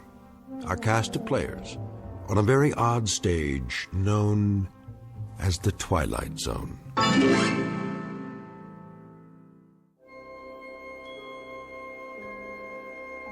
Hi, this is Carl Amari, producer of the Twilight Zone radio dramas. I'd like to take a moment to tell you about our official website at twilightzoneradio.com, where you'll get the latest news and information on these Twilight Zone radio dramas. Plus, at twilightzoneradio.com, you can digitally download 3 free episodes or any of our episodes for only $1.95 each. In this age of ever-changing technology, we've decided to make these episodes instantly available to you by making the Twilight Zone radio dramas a digital download-only series. This means that this series will no longer be offered on CD. The CD collections at our website are now being offered while supplies last at buy one, get one free. So be sure to get your favorites before they're sold out. Be sure to visit us often, and I'll see you in the zone.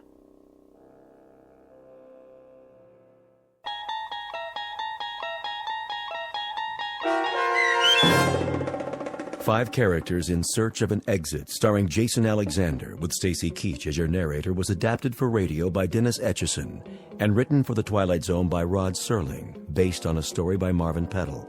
Heard in the cast were Kathy Garver, David Darlow, Doug James, Christian Stolte, Frenette Lebo, and Amanda Amari.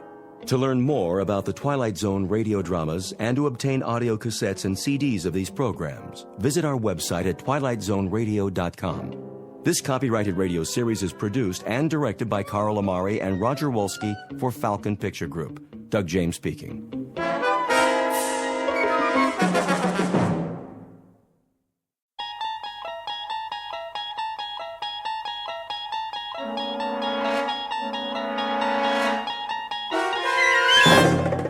You unlock this door with the key of imagination.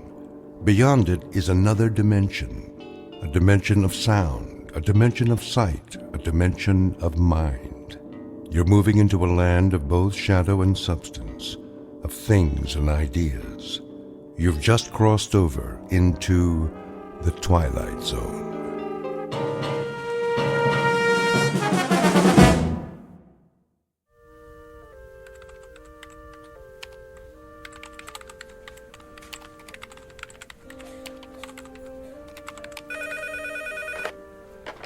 Northwest Medical Clinic, how can I help you? I'm sorry, Dr. Matheson is unavailable. He's taken a temporary assignment out of town. Can I make an appointment for you with one of our other physicians? Fine. Okay, let's see. How about next Tuesday at 2:45? Great. You'll be seeing Dr. Kyle Powers. You're welcome. Goodbye. Psst, Dorothy. What is it, Millie? Kyle gets another victim, eh? I know, right? How many of Dr. Matheson's patients is he seeing? Quite a few, which makes sense. He's got the lightest patient load at the clinic. Gee, I wonder why. Shh, Millie, someone will hear you. Well, maybe they should know what they're getting into before they see Dr. Doom and Gloom. Excuse me. May I help you? I have an appointment with Dr. Kyle Powers at 10:15. Another one bites the dust. Shh. Okay, what is your last name? Callahan. Okay, Callahan, let's see. Ah, yes, you were originally scheduled with Dr. Matheson. Yes, but I guess he's out of town for a while. I'm afraid so. Dr. Matheson accepted a year-long research position at a university on the East Coast. Oh. Kyle is seeing most of his patients. Like lambs to a slaughter. Millie? Mrs. Callahan, why don't you just have a seat over there in the waiting area? The nurse will call your name when the doctor is ready to see you. Thank you. That poor woman. I feel so sorry for her. If she's used to Dr. Matheson, she's in for a real shock. I know. I don't envy anyone facing their first appointment with Dr. Kyle Powers. Mm-mm.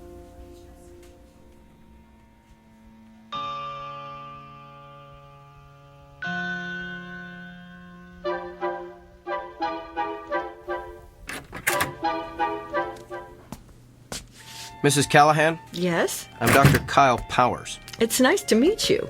And why are you here today? Well, I'm concerned about this mole on my leg. May I see it? Of course. It's right here, see? On the calf. Dr. Matheson said I should keep an eye on it in case it changes. I think it looks a little bigger. What do you think it could be? A mole that changes like that is usually melanoma. Oh, melanoma? That's cancer, isn't it? Yes, it is.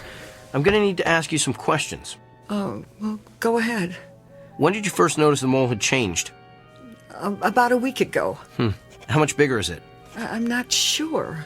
50%? No. 40%? 30? 10% maybe. Do you spend a lot of time in the sun? No. Has anyone in your family ever had melanoma? No, I don't think so. Did you ever have a severe sunburn as a child? No, not severe, no. Do you have a lot of freckles? No. Are you taking any medication that would weaken your immune system? Oh, I don't think so. What would weaken my immune system? Well, any number of meds.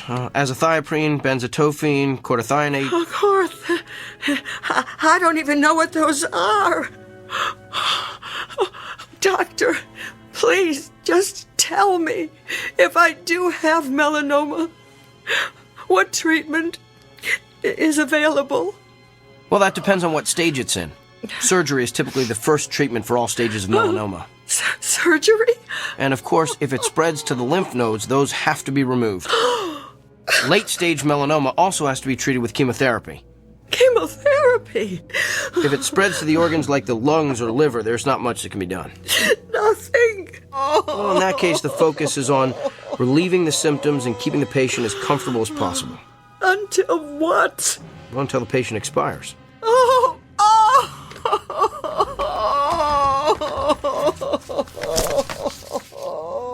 I'm going to refer you to a dermatologist. He'll perform a biopsy and then send a sample of the growth to the lab. If it is melanoma, the dermatologist will refer you to a surgeon for the sentinel lymph node biopsy.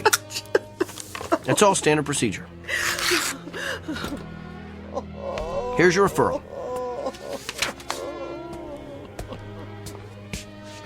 And Mrs. Callahan? Yes? I know there's something most patients worry about at this point, so let me assure you. Even if the cancer gets to the point where you can't function, your insurance should cover most of the medical bills. Keep in touch.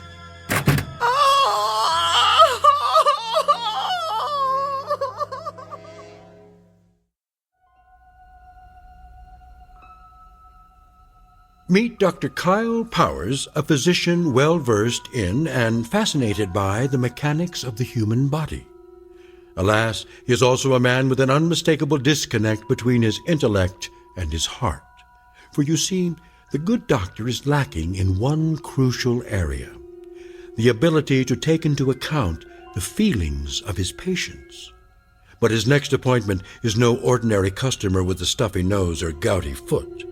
Awaiting him in exam room number 6 is a messenger who is prepared to give Dr. Kyle Powers a dose of his own medicine, a prescription that can only be filled in the Twilight Zone.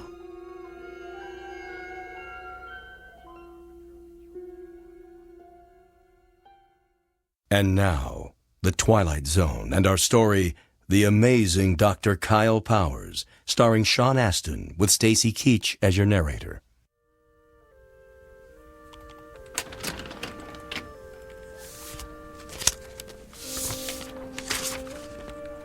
Kyle? Kyle. Yes, Doctor? I told you, you can call me Bill. Okay. Bill? What is it? You saw Dolores Callahan this morning, right? Yes, the melanoma. No, Mrs. Callahan is not the melanoma. Mrs. Callahan is the widow with 3 children who has a suspicious mole. How do you know what she has? Have you been checking on my patients? Just the ones that have left here in hysterics. She was distraught. That's to be expected when you're facing cancer. Who's to say it's cancer? Why assume the worst and communicate those fears to the patient? Come on, Kyle. You've worked here a few months now. You should know that's not how we roll. I just provided her with all the facts. My guess is she's home right now making an informed, thoughtful decision about how best to address her illness. Really? Because after your interrogation, my guess is she's home right now making out her will. Look, we have a responsibility to make certain our patients leave here with a hopeful outlook. Our responsibility is to diagnose them correctly. What if we treat a patient for something trivial that's really something life-threatening? The golfer who collapses on the 17th hole from the heat, but who really had a stroke. The woman with the annoying little cough that turns out to be emphysema. The list is endless. Thyroid disorders masquerading as psychiatric problems. Lyme disease posing as arthritis. That's why I ask so many questions. The more facts I can get from the patient, the more accurate diagnosis I can make. So you're going to continue cross-examining our patients like it's the Spanish Inquisition? Look, doctor, I realize my technique differs from yours. It may not consist of the sycophantic mollycoddling you prefer, but I think you'll find overall that it gets me closer to the most accurate diagnosis possible. That may not mean anything to you, but it's the reason I get up in the morning. It's how I roll. Now, if you'll excuse me, I have a lot of patients to see. May God help every one of them.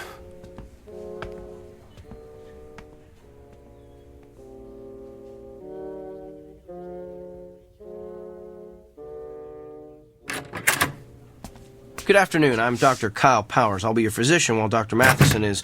Oh! We are obviously not Eileen Richards. Obviously.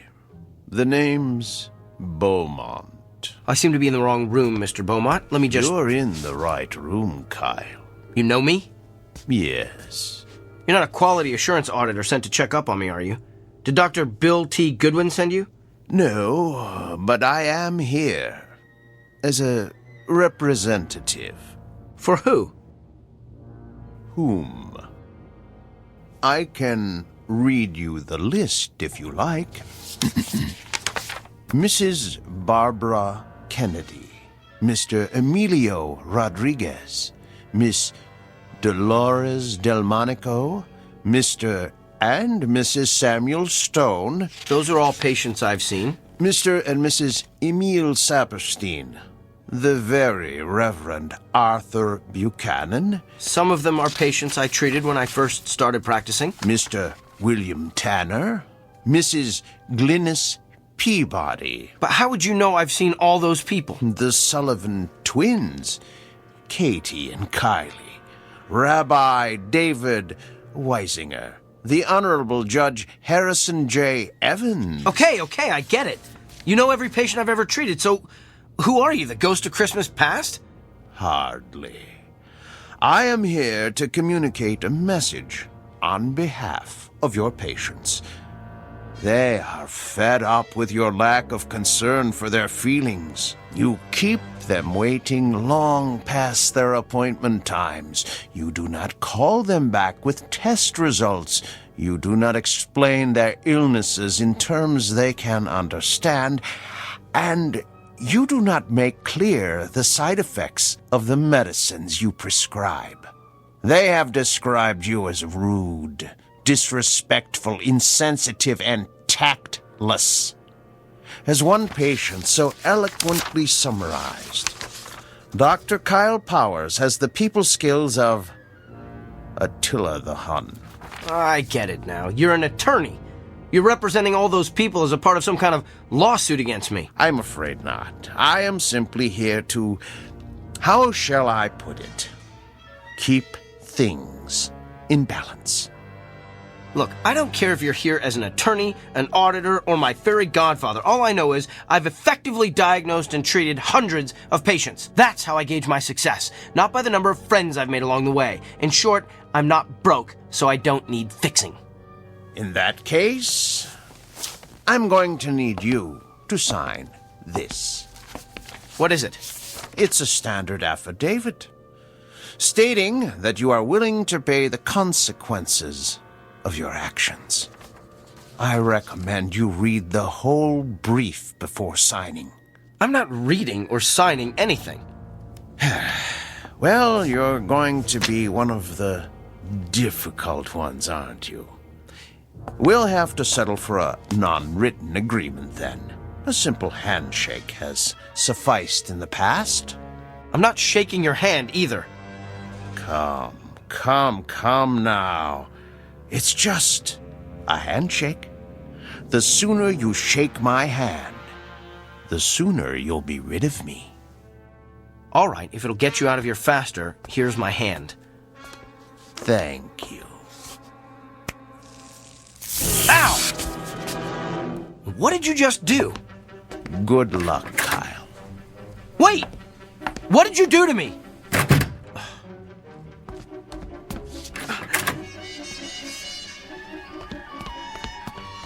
Where did he go? Can I help you, Doctor?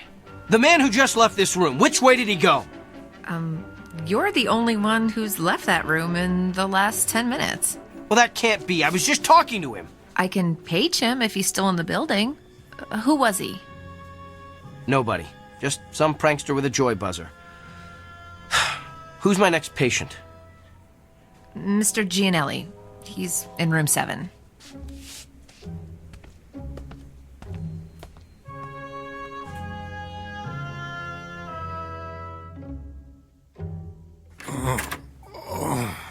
Good afternoon, Mr. Gianelli. I'm Dr. Kyle Powers. I'll be your physician while Dr. Matheson is gone. Are you in pain? Oh, yeah. Where does it hurt? The back. What part of the back? Down low. Did you do anything that might have caused it? Probably. I work on a construction site, see? And I had to move some heavy sheets of plywood by myself. On a scale of 1 to 10, how bad would you say the pain is? About a 7, maybe 8. Seems like it's gotten worse in the last half hour or so. Well, let me take a good look at the area where it hurts. Could you lift your shirt, please? Sure. Lower back, you said? Yeah. All right, I'm going to feel around the area. Hey, you gave me a shack. Oh! Doc, you okay? I don't know.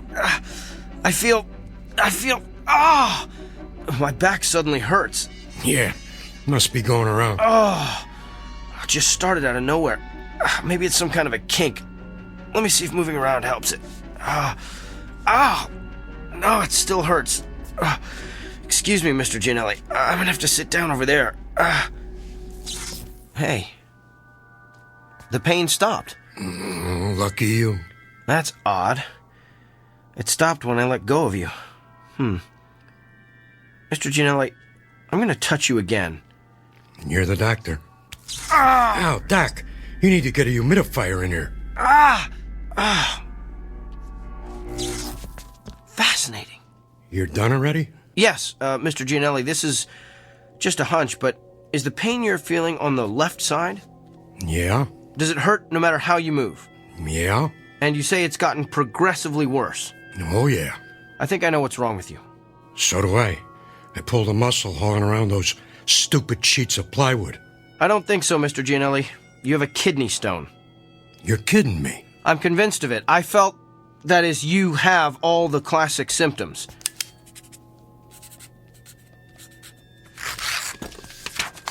Here, this is an order for you to go up to radiology for an x-ray. That'll tell us exactly where the stone is, and we can figure out what to do about it from there. Hey, Doc, can I ask you something? What? How could you tell all that just by touching my back? Mr. Gianelli, I wish I knew.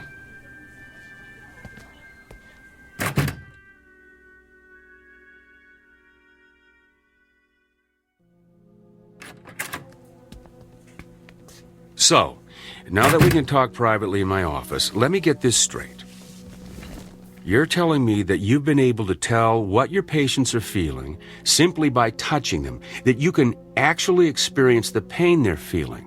That's what I'm telling you. Impossible. It can't be done. Then how do you explain the fact that Mr. Gianelli's x-rays came back showing that he had a kidney stone right where I said it was? And what about all my other patients?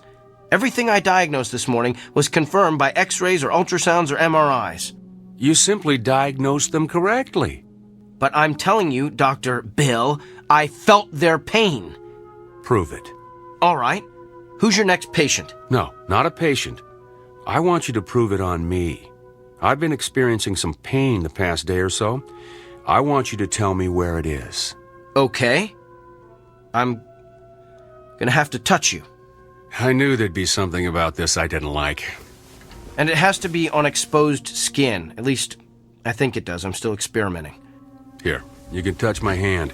That's the most skin I'm willing to let you experiment with. All right. Ready? Ready as I'll ever be. Here goes. Hey, you gave me a shock. Yeah, that's what everyone says. Interesting. Well, what's your diagnosis, Dr. Kreskin? Well, I would hasten myself to a dentist if I were you. You've got a toothache. Top row, right side. I'd say second molar from the rear. Well, I don't know what to say. No need to say anything. Your expression says it all. What is it, Dorothy? Mr. Samuels is waiting in room 4. He's getting a little impatient. Tell him I'm on my way. There's got to be some kind of logical explanation for this. Fine, we'll talk later. Oh, by the way, you might want to have that corn looked at. The one on the big toe of your left foot. Feels like it's going to burst right through your shoe. Okay, now you're just showing off.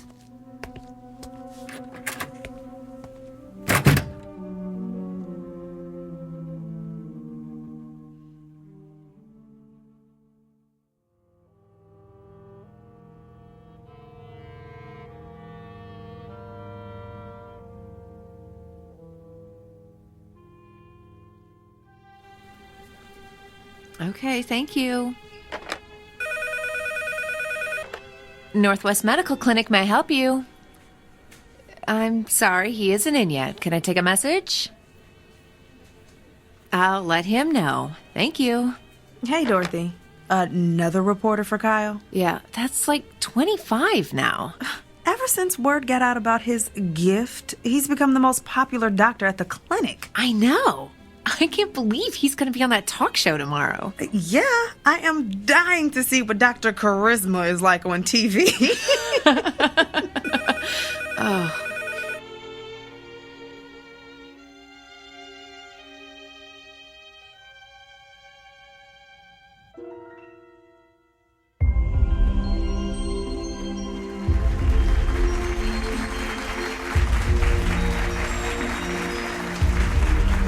Welcome back to Barbie Porterson's Wake Up Call. I'm Barbie Porterson, and this half hour I'm going to have part 3 in my series on how I've managed to stay young looking the natural way without the use of drugs or surgery. But enough about me. We have a guest with a rather unique gift. His name is Dr. Kyle Powers, and he claims that he can experience the same pain his patients are feeling simply by touching them. Doctor, it's good to have you with us today. Thank you. Now, why don't you tell us exactly what happens when you touch one of your patients? Well, in a nutshell, I experience exactly what the patient is experiencing. I can feel where the pain is in their body, how intense it is, what might be causing it, and I'm then able to provide an accurate diagnosis. Amazing! Would it be possible for us to get a demonstration from you? Of course. Do you have any discomfort or pain that's bothering you? As a matter of fact, I do. Let's see if you can guess what it is. Now, what do I need to do for this demonstration? Nothing. I just need to touch bare skin. Oh my, careful, Doctor. We're a family show. You can just give me your hand. All right, here you are. Oh, I think a spark flew between us. Don't tell my husband. Interesting. So, what's your diagnosis? I believe the pain you wanted me to identify is a sprained muscle in your left thigh. Feels like you've probably been working out a bit too rigorously at the health club. Ooh, that's amazing. That's exactly how my own physician diagnosed it. But it took him 20 minutes. Doctor, you truly have a special gift. There's something else, though. What? Your head. You have a headache. Are you coming down with something? Of course not. I'm fit as a fiddle. I stay fit the natural way. There's definitely something there. In fact, it's not just a headache. There's pain in several very specific locations in your forehead. That's interesting. Well, thank you for being with us, Doctor. Wait. I know what I'm feeling. You recently had some sort of cosmetic injections, didn't you? What? Yes, the type that eliminates frown lines and wrinkles. Me? Cosmetic injections? What a ludicrous suggestion. Well, back with more of our Barbie Porterson's wake-up call after these messages. You know, a simple analgesic will help with that headache. No, I don't need it. Could we cut the audio, please?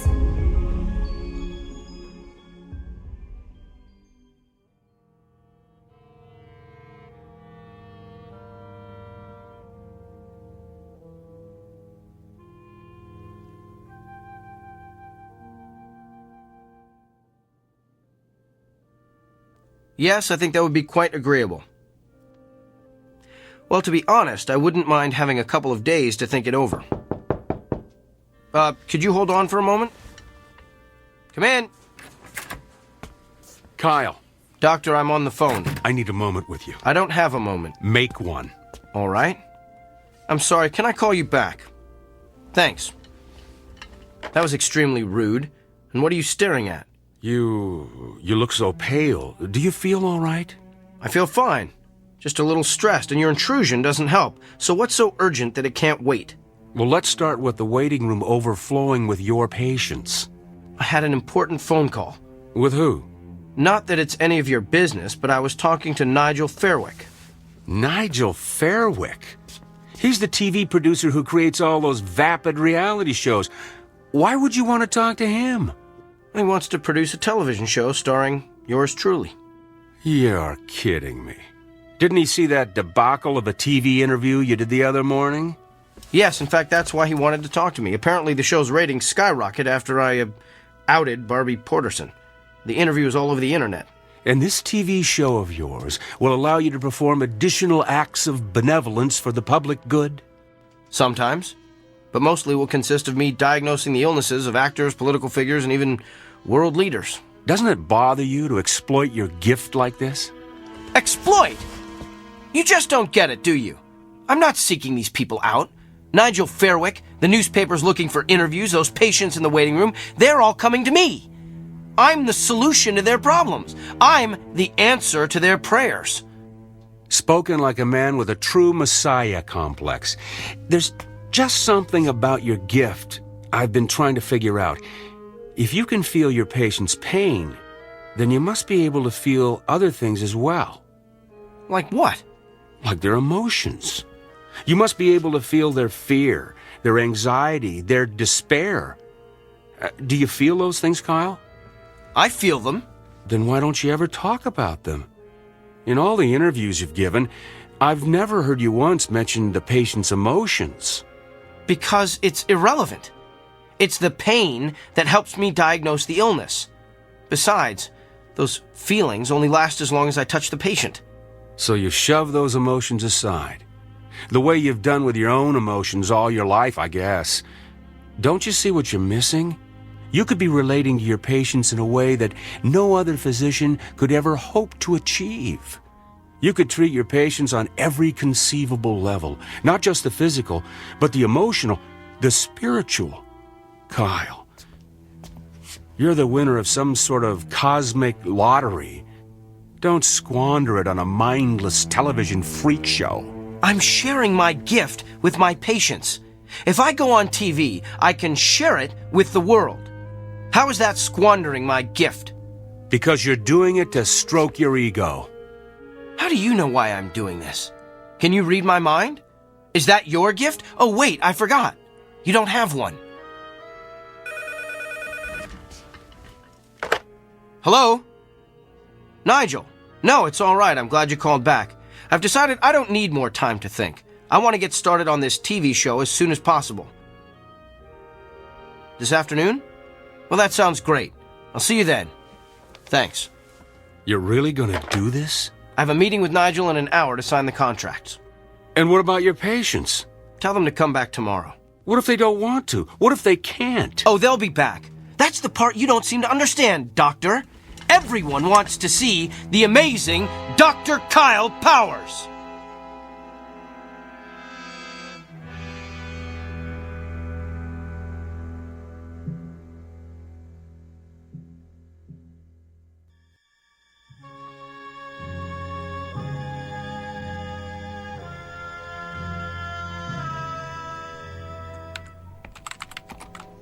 Well, Dorothy, my last patient has left the building.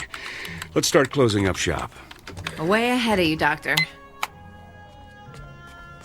Hey, I put the TV on in the waiting area. Kyle's TV show is about to start. Oh, I don't want to miss this. Oh, yes. We shouldn't miss the circus when it comes to town. Come on, Doctor, it started. I'm coming.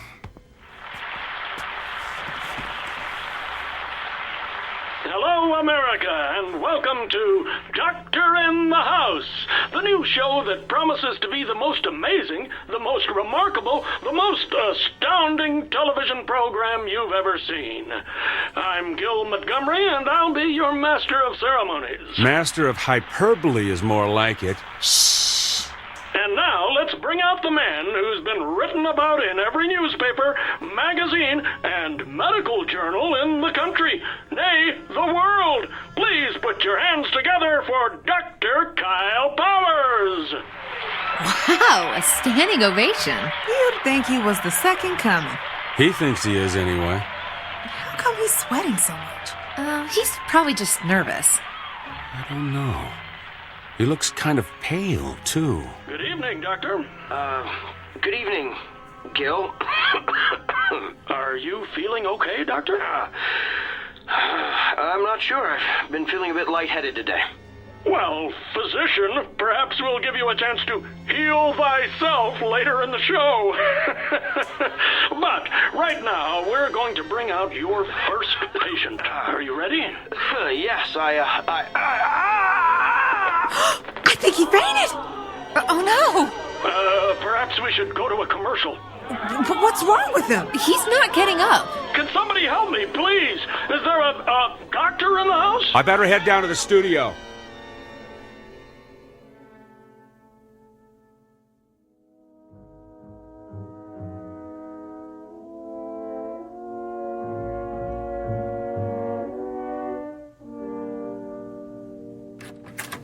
Kyle, I've got the results of your tests. They're pretty extensive.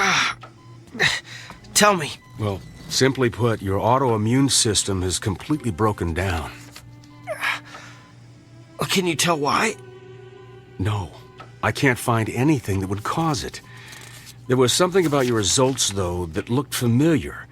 I'd seen this pattern before, but I couldn't remember where. You've seen this pattern. You've seen this pattern in another person? Not one person. Many people. I went back through your files of all your patients. Kyle, what you're experiencing is the affliction of every person you've treated in the past 3 weeks. Think about it. You've got emphysema like Mrs. Crandall. You've got stomach cancer like Mr. Drummond. Even have a kidney stone like Mr. Gianelli. Yeah, you get the idea. Every illness you've treated in the past 3 weeks is coursing through your body. It was 3 weeks ago that... You received your gift. I know.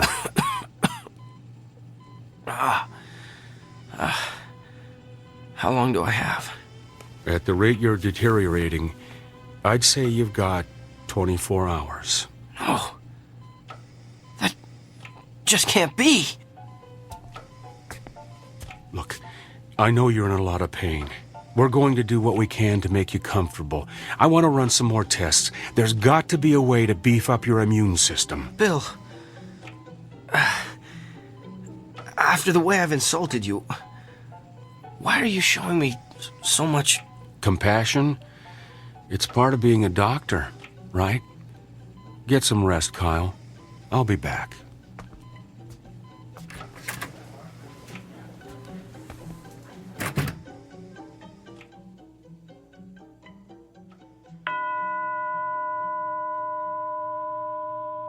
The time is now 9 p.m. Visiting hours have ended.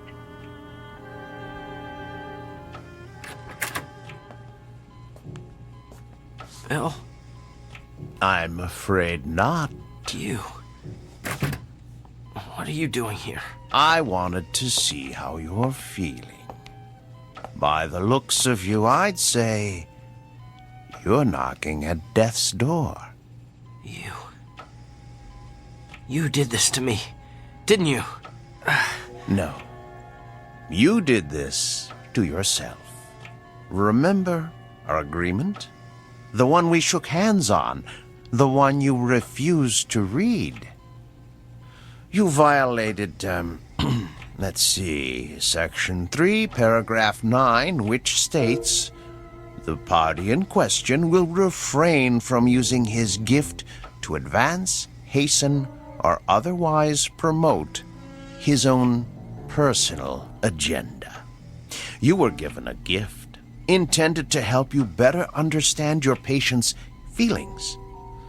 But you managed to use it for your own gain.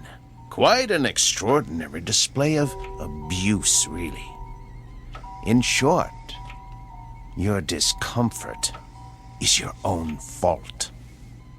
And you are uncomfortable, aren't you? I sense that you're feeling more than pain. Yes. You feel the agony of every patient you ever intimidated or demoralized or humiliated. You feel their despair. Tell me about them, Doctor. Tell me about Mrs. Fitzsimmons. I believe you told her last week she has a spot on her lung. Can you tell me what she's feeling right now?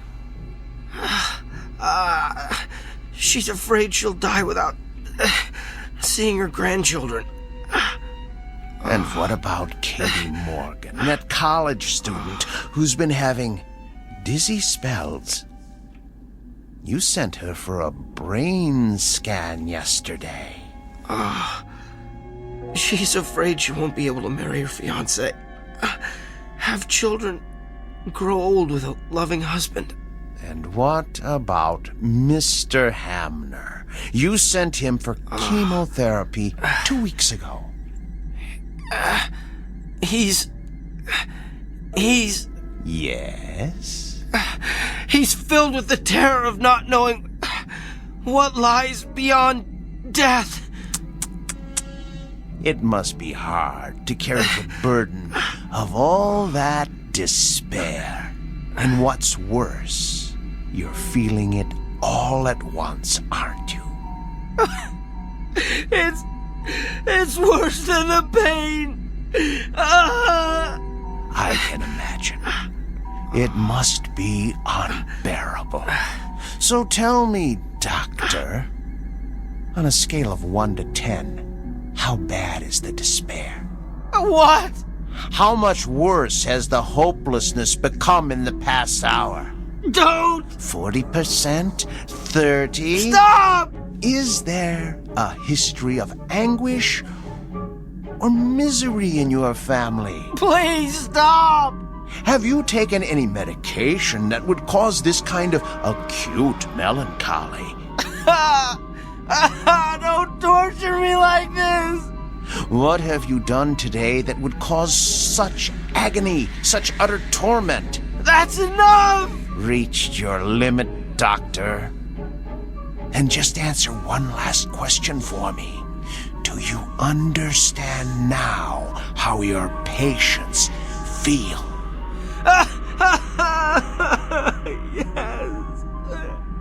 Yes. I would prefer death to this much despair. All right, then. Since you're already at the end of your rope, I suggest we end it as quickly as possible. I'm going to touch you one last time.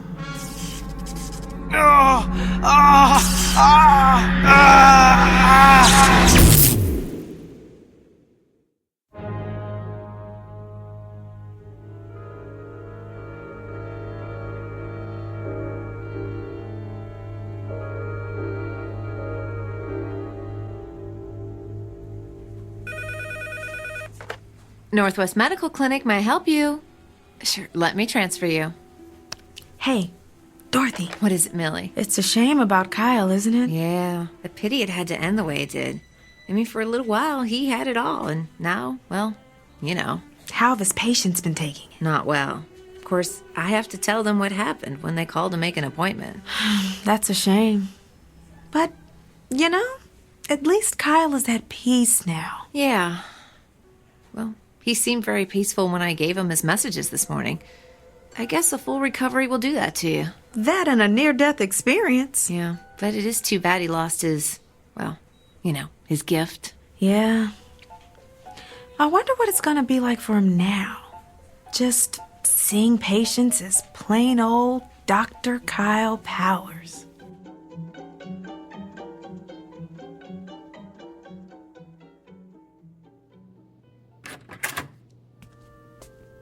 Good morning, Mr. Franklin. Hi, Doctor. I've got your test results here. I know. I have a feeling you don't have good news for me. I'm going to be completely candid with you.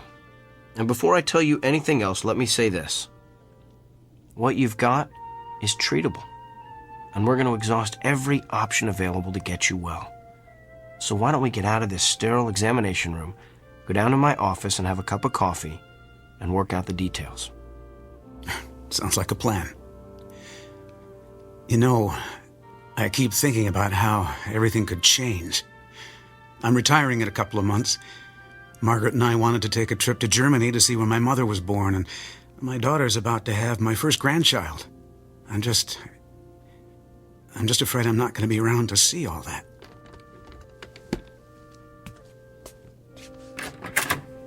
Mr. Franklin, I know exactly how you feel.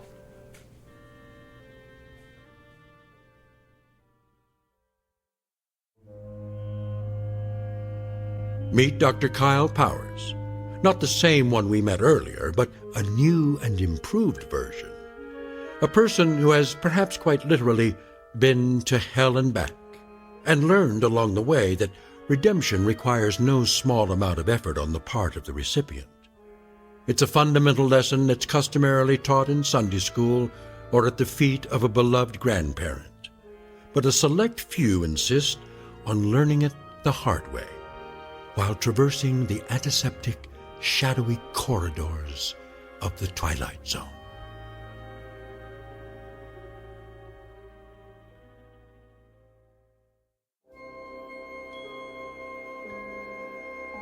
Hi, this is Carl Amari, producer of the Twilight Zone radio dramas. I'd like to take a moment to tell you about our official website at twilightzoneradio.com, where you'll get the latest news and information on these Twilight Zone radio dramas. Plus, at twilightzoneradio.com, you can digitally download 3 free episodes or any of our episodes for only $1.95 each. In this age of ever-changing technology, we've decided to make these episodes instantly available to you by making the Twilight Zone radio dramas a digital download-only series. This means that this series will no longer be offered on CD. The CD collections at our website are now being offered, while supplies last, at buy one, get one free. So be sure to get your favorites before they're sold out. Be sure to visit us often, and I'll see you in the zone.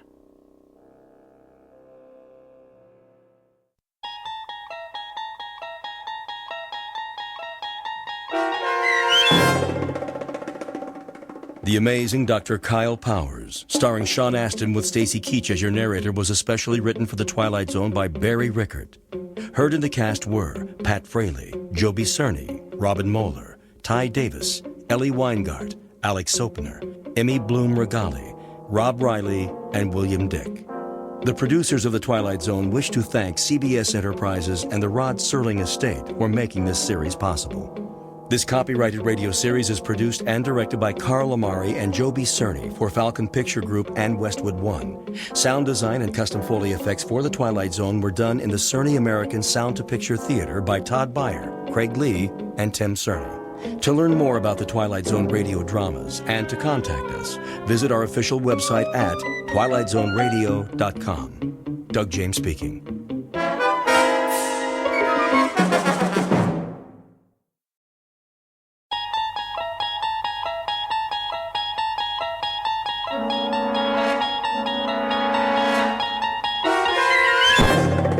There is a fifth dimension beyond that which is known to man. It is a dimension as vast as space and as timeless as infinity. It is the middle ground between light and shadow, and it lies between the pit of man's fears and the summit of his knowledge. This is the dimension of imagination. It is an area which we call the Twilight Zone.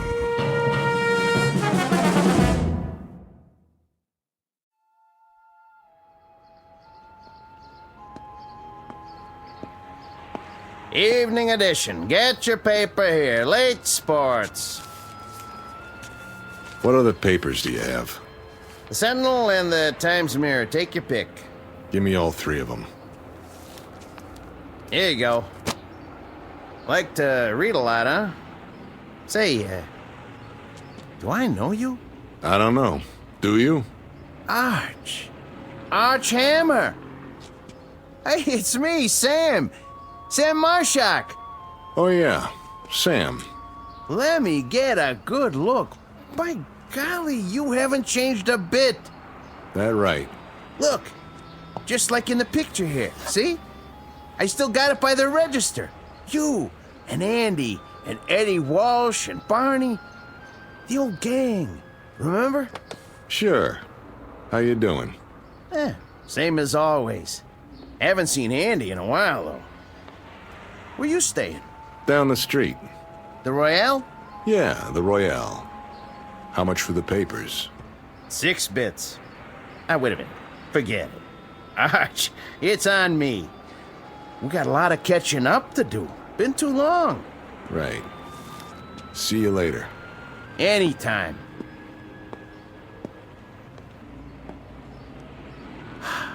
Archie. Ain't that something? Heard he was in Joliet. Must have got out.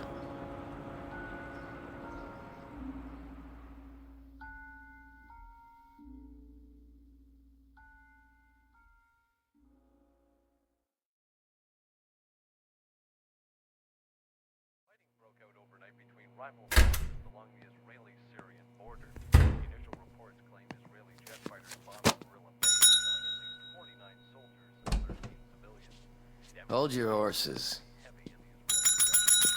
I'm coming, I said. How much for a single?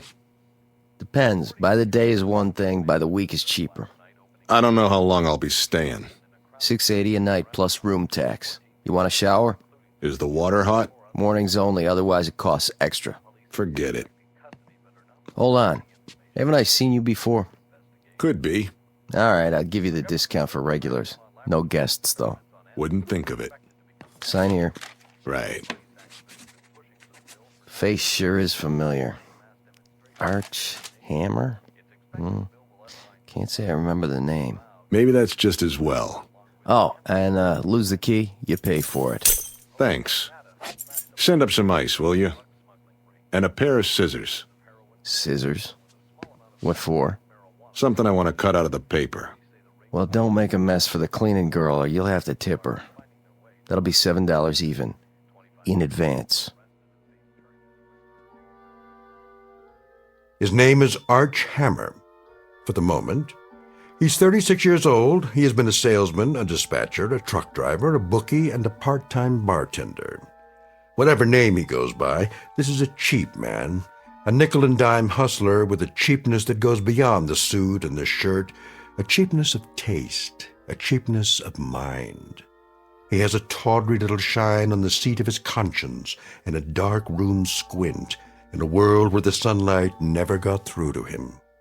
But Mr. Hammer has a talent, one he discovered at a very early age. This much he knows. He can change his face. He can look at a picture, concentrate on the eyes, twitch a muscle, and make his features match any other man's. Call him Rubberface. Mr. Archie Hammer, jack of all trades, who has just checked into a Fleabag hotel with the most odd talent, some newspapers full of photographs to work from, and a master plan to destroy a few lives. In the Twilight Zone. And now, The Twilight Zone, and our story, The Four of Us Are Dying, starring Eric Bogosian, with Stacy Keach as your narrator.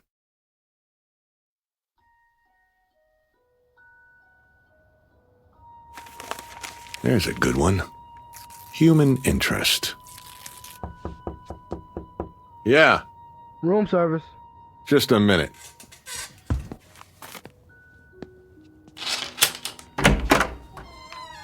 Here's your ice. Thanks. Brought a whole champagne bucket full. They even have champagne here? Not that I ever saw. I asked for a pair of scissors, too. Oh, yeah, I couldn't find any, but I got this. What's that? My Swiss Army knife. You can use it if you want. Got a scissors, a wood saw, a toothpick, a nail file. The works. I'll leave it downstairs. I was thinking I could sell it to you for $10. No, thanks. 5? Pick it up from the desk man.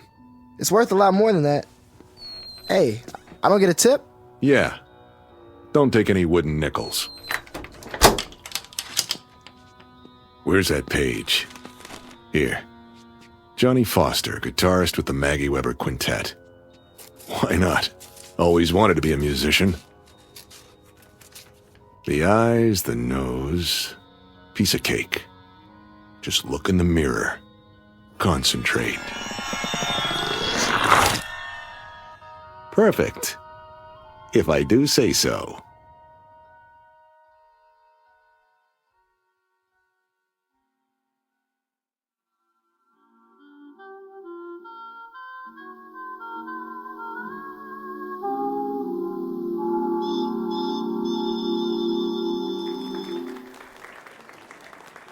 Thank you, ladies and gentlemen. That one was for Johnny.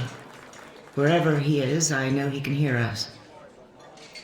Now, if you don't mind, we'll take a little break, and we'll be back with another set in just a few minutes. Take 5, boys. Sure thing, Max. Make that 10. You got it. You're playing real pretty tonight, Maggie.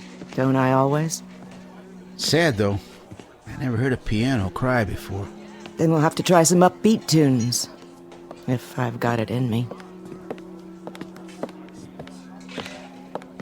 Hi, Mag. What'll it be? Ginger ale, straight up. On the wagon again, huh? Off and on. Hey, Maggie.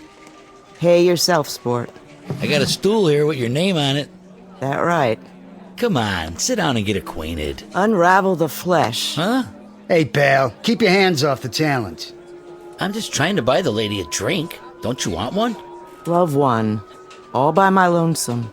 Okay. Just trying to be friendly. You can have the booth in the corner, Mag. Strictly solo. Thanks, Red. One ginger ale. Hey, sure you don't want a little something in it? The last show of the night? Why not? Here you go.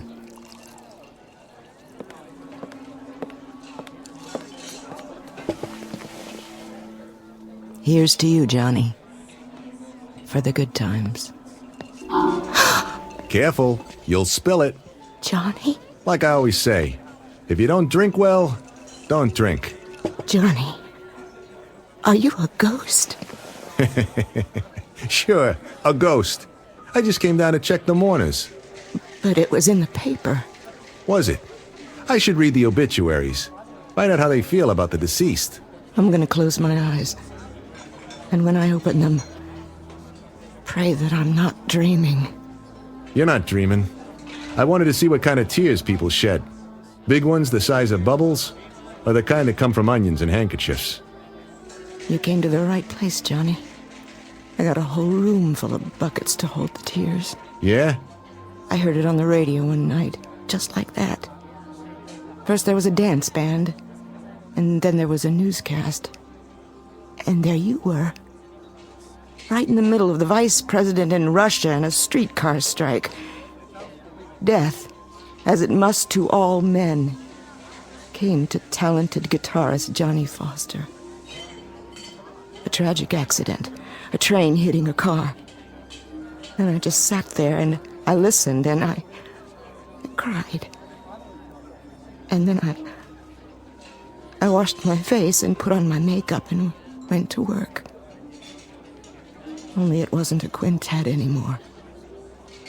There was a big hole on the bandstand. And nothing could fill it. After that, everything changed. My repertoire was limited to ballads. Blues for piano and bourbon. That's a sad story. Oh, Johnny, let me touch those fingers. I don't care if you are a ghost. You're good to the touch. You've been missed, Johnny Foster. But now there's gonna be music again. Real music. Sure there is. You have to tell me. How did they get it so wrong? It was another guy. My car, my suit. But they said that the dental records... Maybe we had the same dentist, too. Why didn't you tell anyone? It's been... I wanted a vacation from the world. This world. I decided I'd hawk the name, trade it in for something new. Like what? I didn't know. Something different. But I guess I just couldn't stay away. When you left, I thought I'd go crazy. I kept telling myself you'd come back, and when you didn't, I wondered what there was about me that made you leave. It wasn't you. I'd take my clothes off and look at myself in the mirror. Then I wondered if there was another woman. Nobody as good as you. You always were a funny guy, Johnny. Pulling pranks on people. Way out, Johnny Foster. Well, are you satisfied with the reaction? Tears big enough for you? Maybe too big. What really brought you here? I picked up the paper the other day. The Sunday supplement. Full of human interest pictures. You know the type. Little boys with run-over dogs. Sweet old ladies getting evicted on sidewalks. Then there was a shot of a beautiful lady who sang the blues. It reminded me, Maggie. It reminded me that there were little pieces of my past I didn't want to slough off. And I was right. You're looking mighty good to me right now, Mag. Morning becomes you. Me and Electra. So, how long are you with us this time? Or is it just a stop between trains? In a way it is. For me. And it's too late? Not for you. It's get out of town night. What does that mean? You've got time for about 6 courses before you check out. Why? You're coming with me, Mag. We'll go to Chicago or Detroit. We'll go to San Francisco. You sure know the right words. We'll have a ball, Mag. Everything by ear. But great, Maggie. I mean great. The two of us. Oh, I love you, Johnny Foster. That plain enough for you? Tell me I've got to go to Scranton and play piano in a coal mine, and I'm there. As long as it's with you. Just name it, Johnny. You got it. Then let's get out of here. It must be love. When you were gone, they had another ghost here, doing the vocals. I was the shell of a singer and a piano player. The lyrics were just echoes, Johnny, that somebody sang before. I couldn't make 'em real. That real enough for you? You make me real, Johnny. You bring me back to earth and put me together again. Finish up. Make it a short set. What do I tell the boys? Tell them you're cutting out. I'll meet you at the railroad station, 1206, Maggie, westbound to Chicago. Be there? Oh, I'll be there. Till midnight, then. Pack your bag. We're traveling light. Johnny, Yeah? you have enough cash for the tickets? I'll get it somehow. Here, just in case. What's this?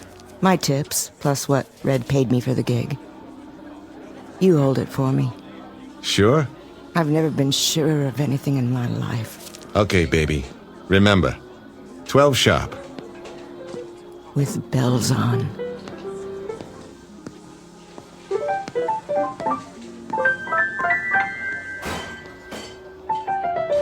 Johnny? Hey, man. Like you didn't tangle with the Union Pacific? I thought you were out of this world. I don't believe my eyes. Was that Johnny Foster?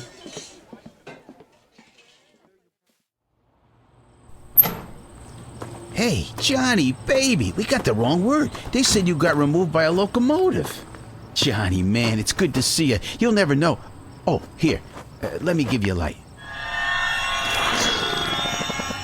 I'll take the light. But you got the wrong boy. My name's Hammer. Oh, hey, sorry, buddy. No offense. None taken. It's just that... Boy, I could swear you were the guy I saw in the bar. But I can see by your face, you're somebody else. Hey, real sorry. Don't worry about it.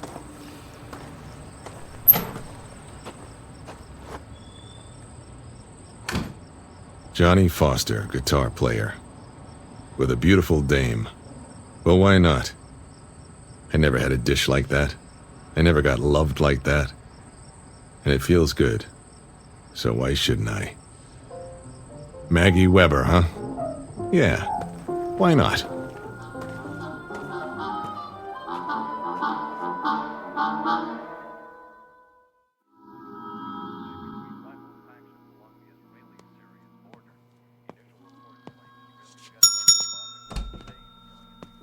Mr. Hammer?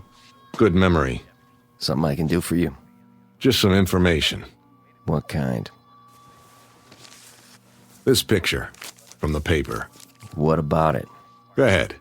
Check it out. Local hoodlum found shot in river. So? Looks like he's a real tough guy. Was. Name of Sterig. Virgil Sterig. Funny name. Never heard of him. No? Then maybe you saw him around. Before he went for a swimming lesson. I see a lot of people. See a face like that, you remember it. My memory's not so good lately. This make it better? It's getting there. How about now? Oh, yeah. Virgil. I might have seen him once or twice. He used to carry a satchel. Full of what? It's hard to say. Try. He was the bagman. For who? Same guy all the bookies work for. I need a name. Pinnell. East side of town. Armstrong Towers. Only you didn't hear it from me. Right. Oh, hey, bellboy asked me. Something about a fancy knife. Buy him another one. You can afford it.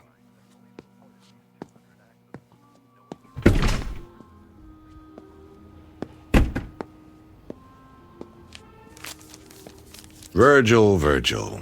How's the water? Cold? Or did it only hurt when you laughed? Let me get a good look at your face. Crooked nose, low forehead. Piece of cake. Now let's find out why you took that dive.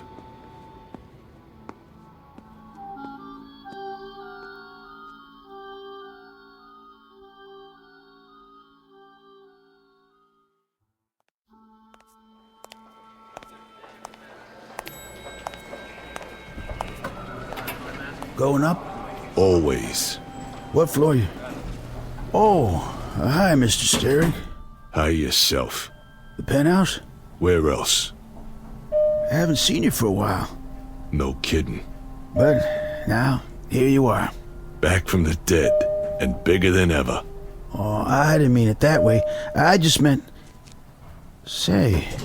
Thanks for the lift. Didn't I see something in the paper about Don't believe everything you read.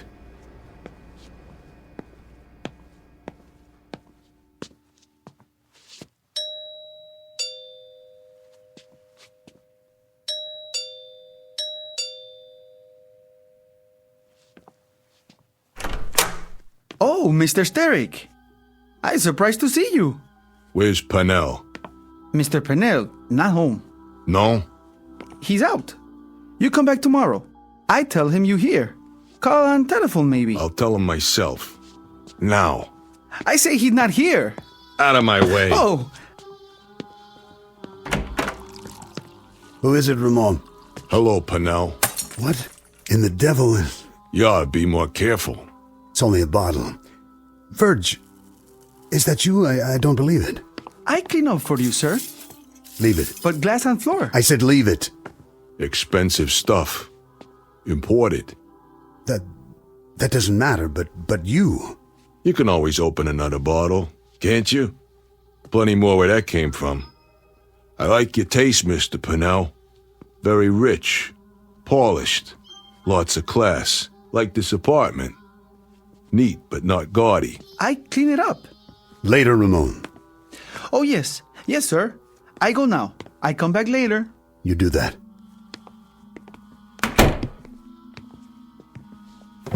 Whatever you got in that drawer, don't. If you like, Verge. I'm just so flabbergasted. I can't believe my eyes. Why don't you sit down there on the couch, Mr. Pennell, so we can talk? We'll have a business meeting, you and me. Verge, I'm speechless. Of all the people I expected to walk in here, this is the happiest day of my life. Oh, I see.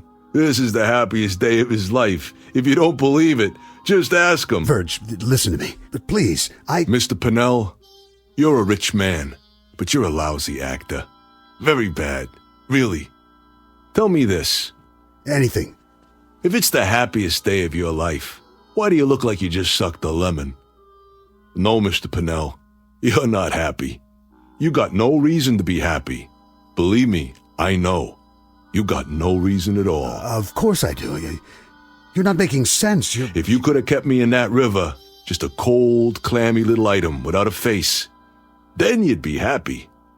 But this is one double cross that came back to bite you, isn't it? It wasn't what you think. If you let me explain, then I'll... I get my end of the bargain, Mr. Pennell. But instead of a payoff, I got the river. And that river was cold. Much colder than you'd think. A tough swim, Mr. Pennell. Real tough. Especially when you're almost out of blood. Verge. I brought you a satchel. Remember, Mr. Pennell? It had a lot of money in it. A real risky job. Now, the way I figure it, my cut is worth more than a long walk off a short pier. Verge, listen to me. Would I do a thing like that? Would I give you the double cross? How could I? You're a friend. We're close. You're family, Verge. That how you treat your family? You got me wrong. Dead wrong. What was your cut, Verge? 20%, wasn't that it? I got it right over there in the desk. Stay where you are. You'll find out what I got in my pocket. I've been holding your cut, Verge. It's waiting. I don't know who got to you and shoved you in the river. That wasn't my doing. No? It's all there, in the desk. Which drawer? The center one. Envelope full of cash. Why don't you let me get it for you? Why don't you shut your mouth?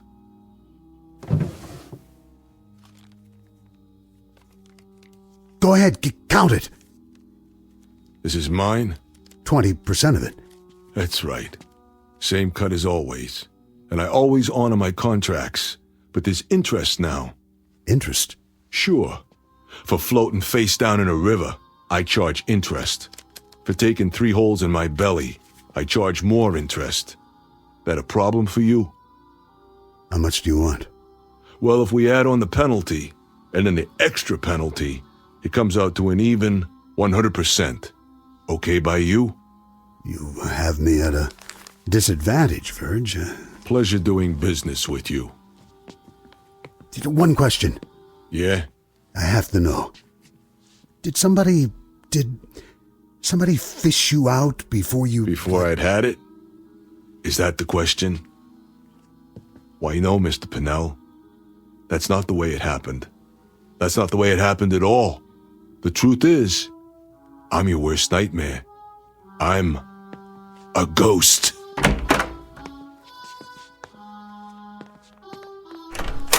That's him. He's scared, Mr. Parnell. Easy, Ramon. You ain't going nowhere. Hands up so I can frisk you. Don't touch the merchandise. Hey, ain't that Virgil? Hi, fellas. Long time no see. Keep your hands out of your pockets and step back inside, nice and peaceful like. No hard feelings. I even brought you something. What? This. Wait! No! I get Mr. Parnell. You made a mistake coming here. So, did you? Take my advice, fellas. Stay down. There! He's getting away! On your feet, you bums. Get him! He's a thief! I want him dead! You hear me? Dead! And buried!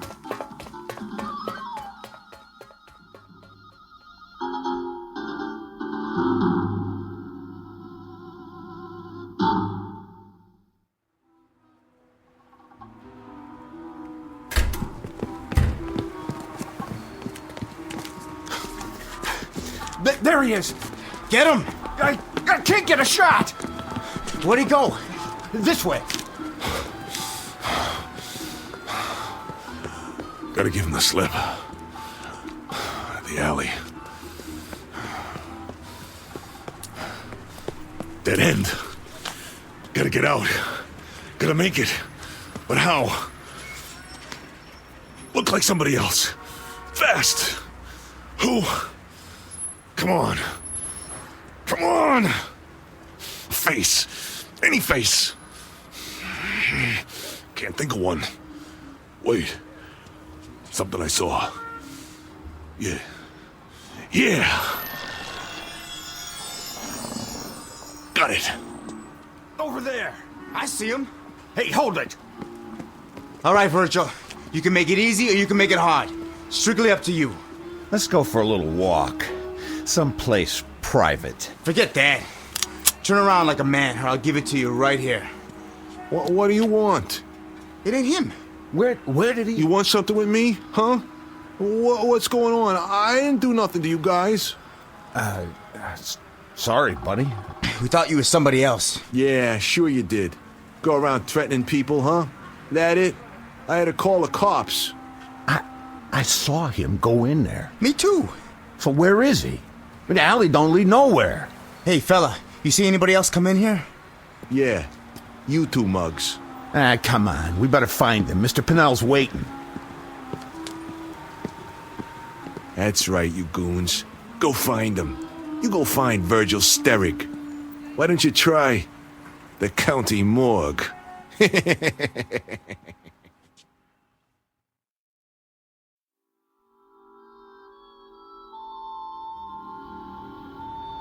Newspapers, magazines. Help you, mister? Racing form. Right here. Going to the track tomorrow? What's it to you? I'm just making conversation. You know, it gets pretty slow this time of night. So? Close up and go home. Well, I couldn't do that. Who'd be here for the morning edition? A lot of people count on me. You want the news? This is where you come. So, thank you, sir. Thank you kindly. Magazines, newspapers, cigarettes, candy. You see a guy come by here, Pop? And, which guy would that be? Black hair, long nose. Crooked at the end. I can't answer that. Hey. Look, a lot of people come by. I don't take their picture. Let's go check the bars. Yeah, good idea. Bye-bye, you dumb clucks. Hey, Pops, got a match? Sure do. Right here. Thanks, Pops. Watch it. You're gonna burn your fingers. Andy, is that you? Who? Andy, what's the matter with you? Andy. Oh, yeah, I get it. What's new, Pops? What's new? Yeah. Selling a lot of papers tonight? Are you sick? Is something wrong with your brain? Nothing wrong with my brain. Get off my back, old man. You punchy? That must be it. I'm punchy. Why, am I supposed to recognize you? No. I guess you wouldn't remember. That'd be expecting too much. I say just as well. I'm pulling your leg. We know each other from someplace. I knew that. From someplace? Long time ago, though, huh? It's coming back. Go ahead, tell me. How do I know you? How do you know me? For shame, Andy. I'm ashamed of you. Come here. Look at the picture I keep in a frame. There you are. Does it come back now? Picture. That's why I got it. The only face I could think of. You remember yet? You remember your friends? Your own father? No, you got me wrong. I'm not your son. Not anymore. You were. Before you ran out. You were before you broke your mother's heart. Before you did dirt to a sweet little girl who would have cut off her arm for you. But now... you ain't my son, Andy. Listen, I'm not Andy. I know I look like him, but you don't understand. Oh, I understand. Things get too hard and you walk out. Isn't that right, Andy? People just get in your way. You just step on them. You just kick them away. Listen, I was here tonight. I bought 3 newspapers, but I didn't look like this. Your friend, Archie, from school. He remembered you. He saw the picture with you and Eddie and Barney.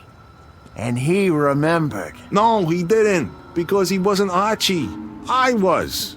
You're crazy. Listen, I don't know how it started. When I was 12, I wish I looked like Charlie Bryce, so I wouldn't get in trouble. And it worked. After that, I could look like anybody I wanted. Guys came up and gave me money because they thought I was named Billy, or Keith, or Jack. I could make it in any town. I'd move on and... why am I telling you this? You're not my father. I don't even know who my father is. I'm not even Archie Hammer. I could be anyone. Or no one. Because you're nothing. Do you hear me? You're nothing to me. Forget it. The real Andy will come around one day. You'll see. Don't ever come around, because I hate you. Do you hear me? I hate your guts. Let go of my arm. Hey, everybody, come here. Look what we got here. A dirty little punk. Leave it be, old man. Spat in his mother's eye, this one. Ruined a girl's life. Hurt people. All the time. Hurt people. You punk. I said take your hands off me. Look at the punk. Look at the monster. Named Andy Marshak. Look at the man. Who used to be my son.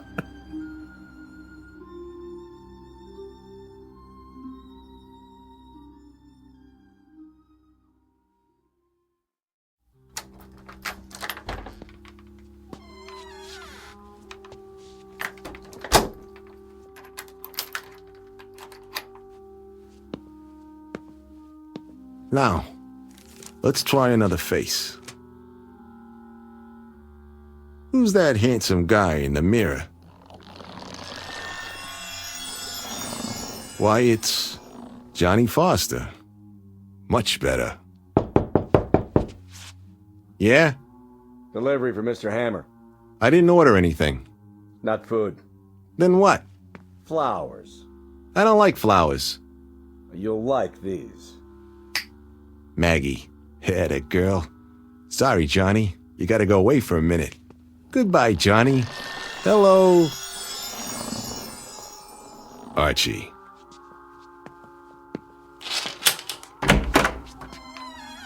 Where's the flowers? Archie Hammer of Detroit, Michigan. Never been there. Well, neither was Henry Ford. Let's step inside. You got a badge? Yeah. And a nice little warrant for your arrest. You're making a mistake. No mistake. Sandy hair, 160. You're him, all right. What's this for? Parole violation. Leaving the state without permission. I don't know what you're talking about. I've been tracking you for a while. Doing a lot of interstate traveling, huh? Not me. You can make 2 calls when you get to the station. I got a train to catch. Do I have to take out the cuffs? Because if I do, I get irritated. And when I get irritated, people get hurt. Especially if there's just the 2 of us. Okay. Can I put on my coat? Where is it, Hammer? Out the window or up on the roof? In the closet there. Be my guest. And if you get any other ideas, feel free. I could use the target practice. I'll bet you could. Find it? Ready, Johnny? Here goes.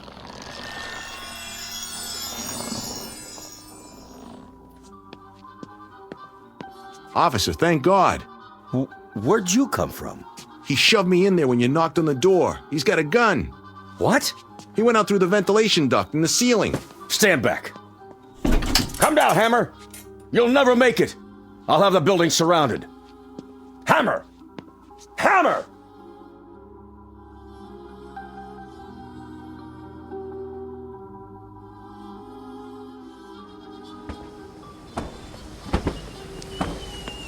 Hey, hold it right there.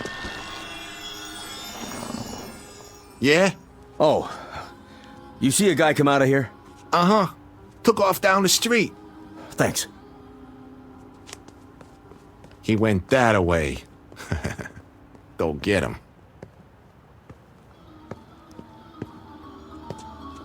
Hello, Andy. You again. I've been waiting for you. I said to leave me alone.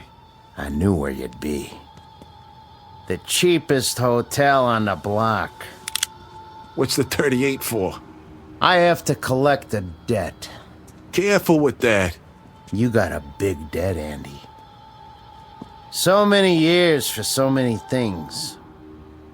And now, you're gonna pay up. Wait a minute. Wait. I already told you, you got the wrong guy. I got the right guy. No, please. Please, listen. Put the gun down, and I'll show you. I'm not who you think. I'm not any of them. I'll show you. But I gotta concentrate. Put the gun down so I can think. I need to get a face in my mind. Any face. I know who you are. Wait. A father knows his own son. No. You don't understand. Nobody does. I'm not him. Or him. Or him. I'm not.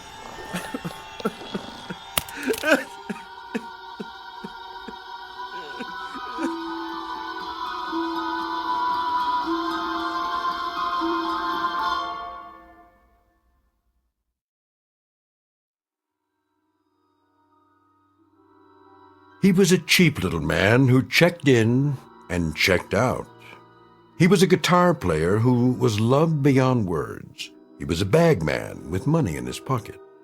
And he was an errant son who finally got back some of the agony he caused in front of a flea bag hotel. He was all of them. He was Arch Hammer, he was Johnny Foster, he was Virgil Sterig, he was Andy Marshak. And all of them were dying.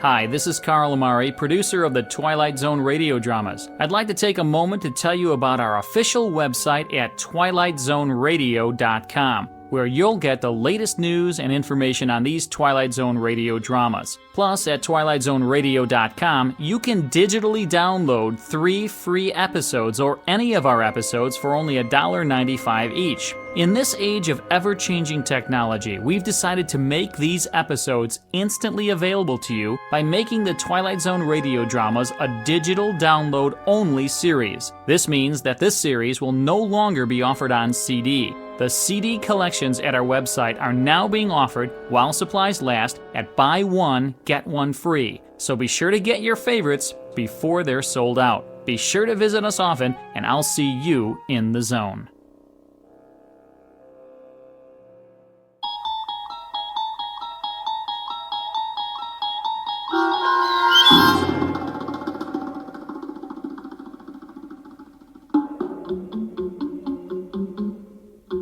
The Four of Us Are Dying, starring Eric Bogosian with Stacy Keach as your narrator, was adapted for radio by Dennis Etchison and written for The Twilight Zone by Rod Serling, based on a story by George Clayton Johnson.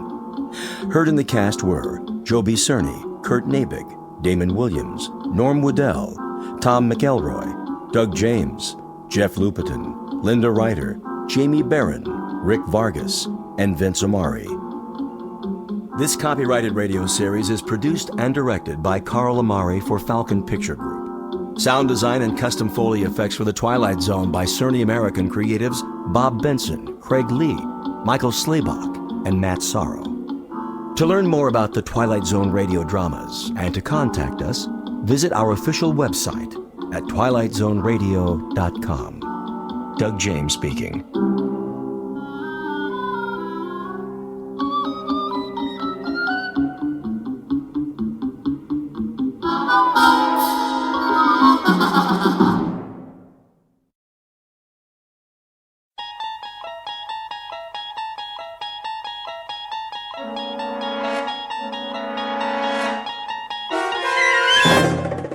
You're traveling through another dimension. A dimension not only of sight and sound, but of mind.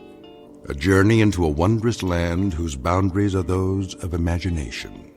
Your next stop, the Twilight Zone.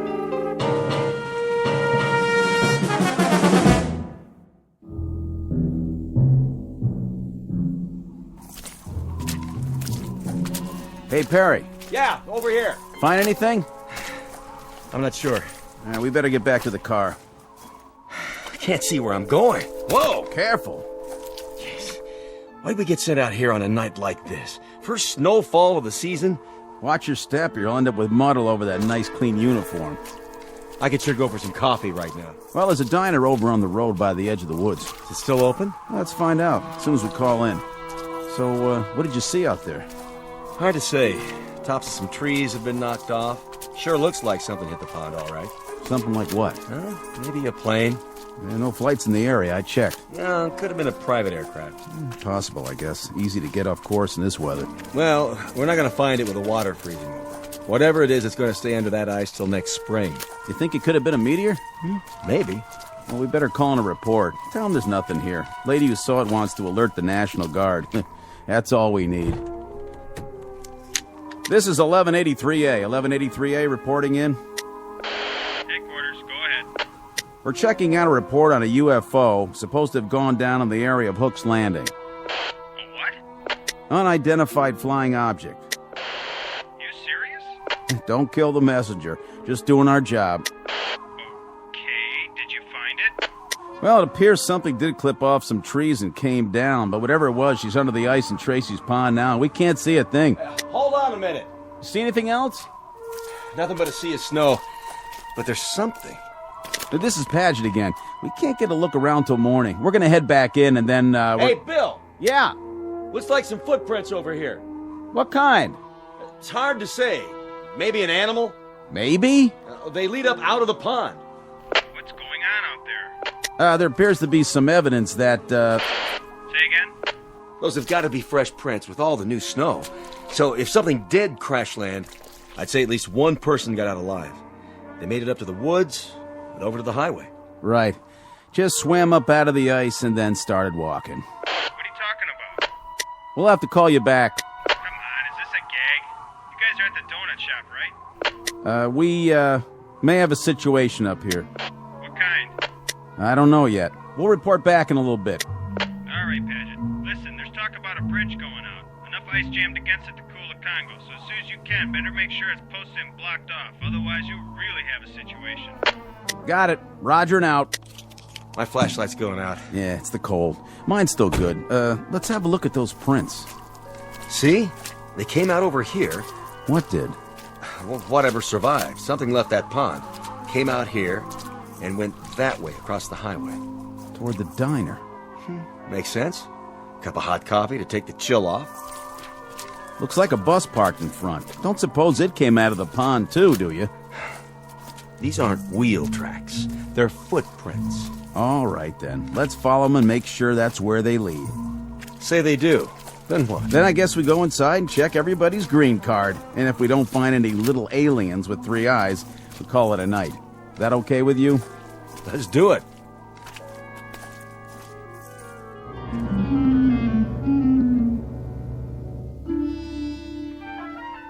Wintry February night. Order of events. 2 state troopers take a report from a frightened woman and note the arrival of an unidentified flying object. Then the checkout you've just heard, as the troopers verify the event but find nothing more enlightening to add, beyond evidence of some strange lights and tracks leading across the highway to a diner. You've heard of trying to find a needle in a haystack? Well, stay with us and you'll be part of an investigating team whose mission is not to find that proverbial needle.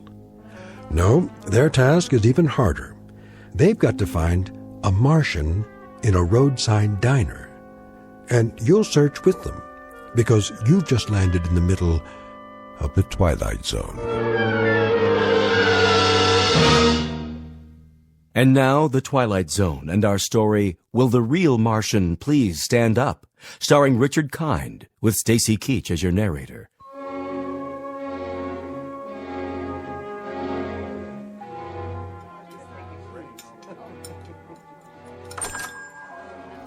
Hello, officers. Evening. Come on in. Coffee? You read our minds. 2 coffees coming up. You guys sheriffs? State troopers. Any trouble out there tonight? Whose bus is that in front? Mine, officer. What's the problem? Bridge up ahead. It's been declared impassable. Oh, no kidding. The county engineer just put out a warning. Ice flow stacked up against it. Another pound of weight, it'll be driftwood. That's gonna be tough. Really tough. All right, so it looks like you're gonna have to turn around and go back. Spend the night at the last town. No can do, boys. There was a slide up at the turnoff soon as we went through. Blocked the whole road. Looks like you're kind of marooned. Oh, no. I can't believe this. What are we gonna do? We can't just wait here. Till morning anyway. Till morning? No, that's quite impossible. No, I've got to be in Boston at 9 a.m. Then you better start walking, mister. That bus is going to stay parked out there till they fix the bridge. Either that, or hope they drop you some snowshoes. I tell you, it's out of the question.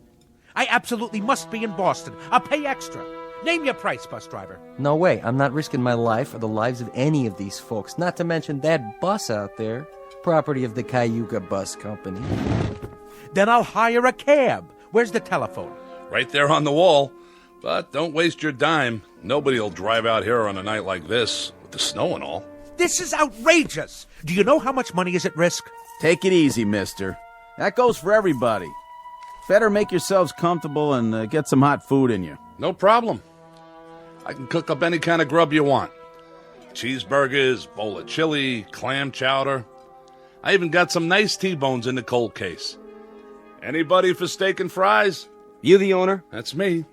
Haley's Diner. And I'm Haley. At least I was last time I looked. There a motel around here? Not for the next 35 miles. How about a boarding house? Anything? Nope. This is it. What are we gonna do, George? Will the bridge be open by the morning? I can't guarantee it. Afraid you'll just have to take your chances. Oh, that's just great. That's really swell. You get comfortable, eat some grub. That's precious little consolation for my meeting in Boston. Calm down. We're all in this together. Why don't you just have a seat like everyone else? Oh, this is quite a bus line you work for. They don't care much about keeping a schedule, do they? I wouldn't be too hard on them, mister. They don't control the snowfall, and the bridges, and the avalanches, and the sides of hills that decide to come down. That's pretty much out of their hands. They try, but sometimes Mother Nature, she just doesn't listen. Need I remind you they nonetheless have a responsibility to their passengers. A legally binding contract. What do you think? They're all off the bus, aren't they? Are they? Well, I don't see any little green men, do you? Ready for a refill? Not just yet. Let me ask you a question. Shoot. All these people from the bus? Well, now I guess they are. Where else would they be from? Well, that's what we were wondering. What's the trouble? We didn't say there was any trouble. Maybe not, but you fellas got that look in your eyes. What kind of look is that? Kinda on guard. Checking everybody out. I can see it in your face. So, you're tracking somebody, huh? An escaped fugitive? Nothing like that. Anything I can do to help. We'll let you know. This criminal. What'd he do anyway? Oh, nothing yet. To tell you the truth, we're not sure who we're looking for, or even if he's here. So it is a he? Come on, Perry, finish your coffee. We better get a move on. How many people got off the bus? Take a look. The gang's all here. You saw them come in? Sure did. You there, driver. Yeah, officer? You have a passenger manifest? A passenger manifest? Well, what do you think I got parked out there, a 707? Just answer the question. Mister, that's a 14-year-old bus, and business is lousy. Personally, I think my boss would run rum across the border if there was enough money in it. Me, I wouldn't do that, of course, because it's against the law. Besides, I'd get caught. But for now, we don't ask the passengers any questions. We take their fares, kiss them on the cheek, and help them on and off. We're glad to have them, with or without names. You know how many you had, though? Yes, sir, that I do know. How many? 6, unless one of them fell out a window when we hit a bump. I picked up 6, and I'm supposed to deliver 6. That's what they pay me for. And you don't have any kind of list. In that case, we might have a little bit of a problem. What's that? I count 7, besides Haley and the driver. Me too. So if nobody fell out, somebody must have jumped in. Wait a minute. The young couple in the booth. Those 2 retired folks. The lady at the table with the fake fur coat. This isn't fake, honey. It costs plenty. Sorry, miss. Then there's Mr. Boston, Big Shot, and the old guy at the counter. 7. You're right. It's funny. I know I only had 6. Anybody in here before the bus stopped? Nope. I haven't served anybody since 11 this morning. What a day, huh? Then the bus pulls up and these folks get off. You saw that? Yep. I saw them walk in, all together. Where else would they come from? Say, is this a trick question? They did. This place was empty when we came in. Then how do you account for 7 people? Well, that sure beats me. So that means one of them didn't get off. Which one of you people wasn't on the bus? I was. We both were. What's he talking about? We all were. What kind of interrogation is this? It's not an interrogation. Then what would you call it? A police grilling? A lineup? Or are you fishing for something else? Some unspecified crimes? We're simply gathering information. Well, if we're going to be questioned, I insist on the right to consult with a lawyer. Oh, that's a good one. Ain't that a good one now? First he wants snowshoes, then a lawyer. I didn't see you on the bus. No, that's really funny, because I didn't see you either. So I guess that makes one of us a liar, don't it? All right, everybody, hold it down. Nobody's in trouble here. We just need your cooperation. This is preposterous. What difference does it make who was on the bus, who wasn't? And whether there were 6 or 7 or 120? Easy, mister. And you, proprietor, you're supposed to be serving us. So we're going to get some food, or aren't we? Is this a diner or a Gestapo headquarters? What's it all about, fellas? Go ahead, tell him. You hear something fly over here tonight? Fly? You mean a plane? Anything. Nope, I don't think so. Why? Well, there was a call into Central about 2 hours ago. Woman said she heard something fly over, and then she looked out of her window and saw it go down. Down? From where? From up there. Up there? Unidentified flying object. Well, now that's something new. Unidentified flying object, huh? Nothing come down from up there except snow, snow, and more snow. That's all I've seen for the past 14 hours. Where'd she say it came down? Close to here. A UFO? Oh, that's a good one. Something did land in Tracy's pond. How do you know that? It left a lot of broken branches before it hit.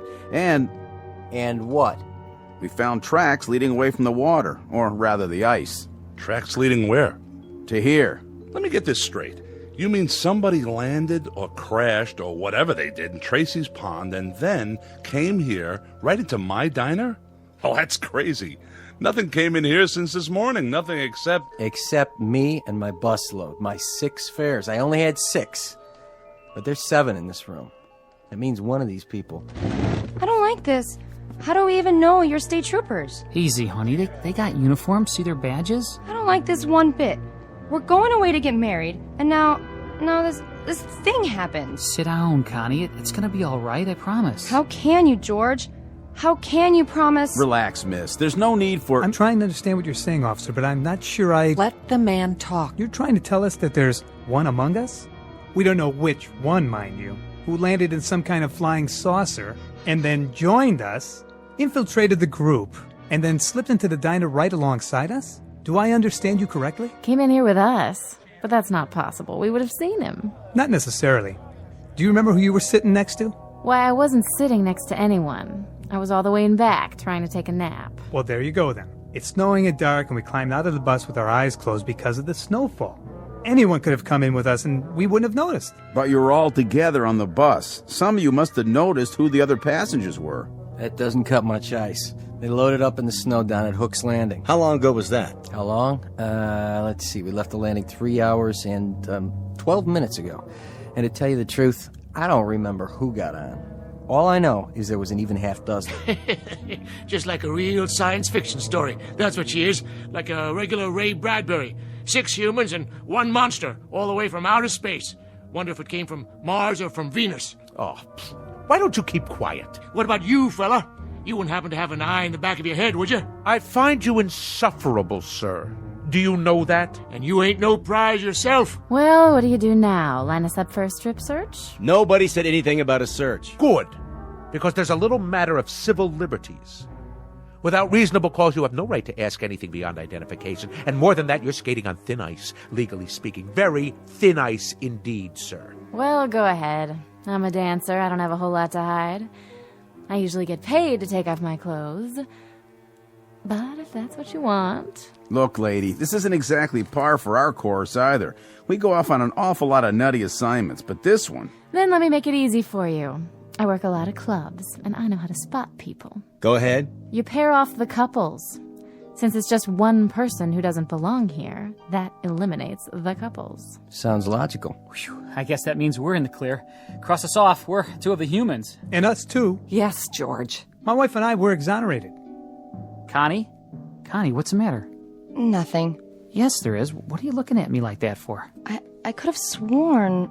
Sworn what? That you had a mole on your chin. A mole? Connie, I've never had a mole on my chin. You did too. Honey, I did not. I can tell you what's happening now. We're all going to get so panicky that everybody and his brother will start picking up invisible clues from everybody else. This stuff is nonsense. It certainly is nonsense. If a husband and wife suddenly start to wonder whether the husband really is the husband or the wife is really... When did you start turning so gray? Now, wait a minute. I think 23 years is long enough for a woman to figure out who she's married to. So stop looking at me like that. Oh, this is rich. I love this. Better than a horror movie. He don't know who she is, she don't know who he is. And as for you, Miss Fur Coat, we don't know who you are. And that big-talking lemon sucker over there, he's the most suspicious of the bunch. What's happening? That jukebox. It started up by itself. Who did that? Nobody was anywhere near it. That ever happened before? Not unless you put a quarter in it. The lights! What's wrong with the lights? Somebody turn the lights back on.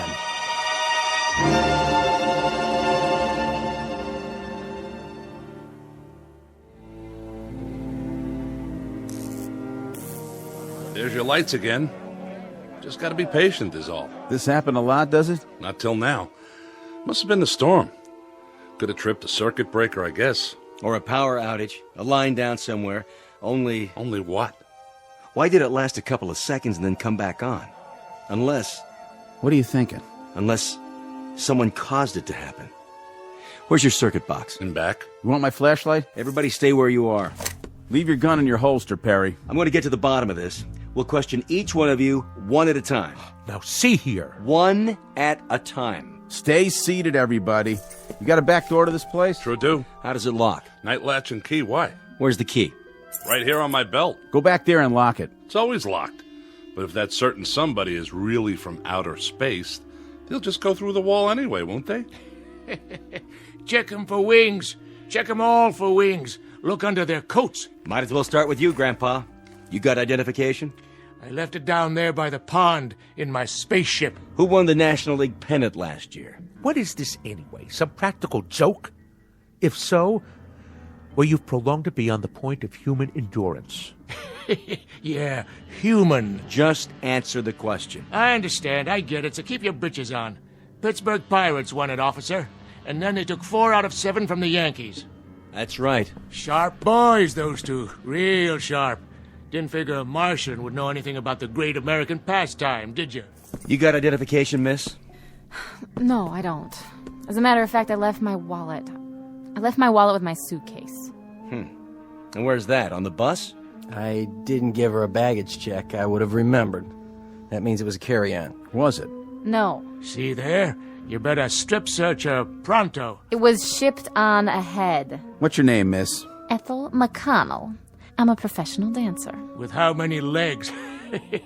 How many you got under that coat? I'm gonna belt you, Grandpa. She was on the bus. How do you know? Yeah, she's the only one I noticed. Thank you. But who noticed him? How do we know you're the same fellow who was driving the bus? There ain't nobody who's been exonerated yet, that's for sure. Look, let's cut this farce right now. That's what we're trying to do. Well, then let each one of us show our identification and put an end to it for good and all. This whole thing is getting out of hand.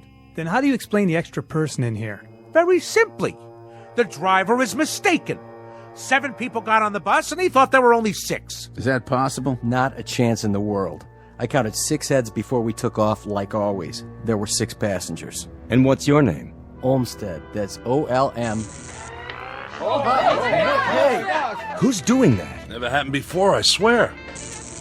Oh, I can't stand this. Connie, please, sit down. I mean it. I can't. Getting upset isn't going to help matters. What if it were invisible? Sit down, please. What if there were something in here from that pond? Oh, Connie. What if there were, but we couldn't see it? I said, sit down. Hey, I'll see to her, officer. Honey, calm down.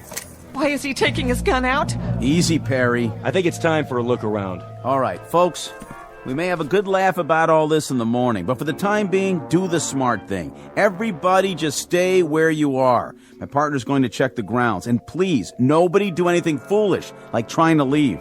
I'll be right outside the door.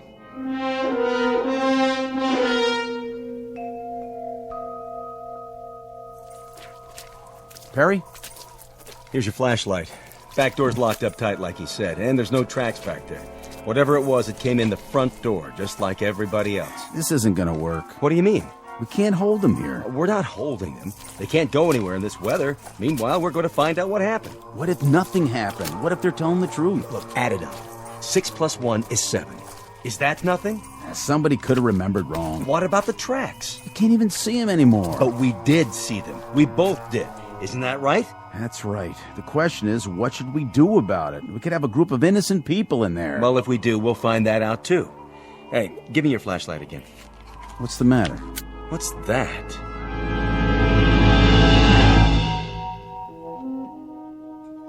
Here you go, miss. 1 New York steak. Medium rare, just like you ordered. How much do I owe you? Put it on my bill, Haley. Sure, you say so. No strings?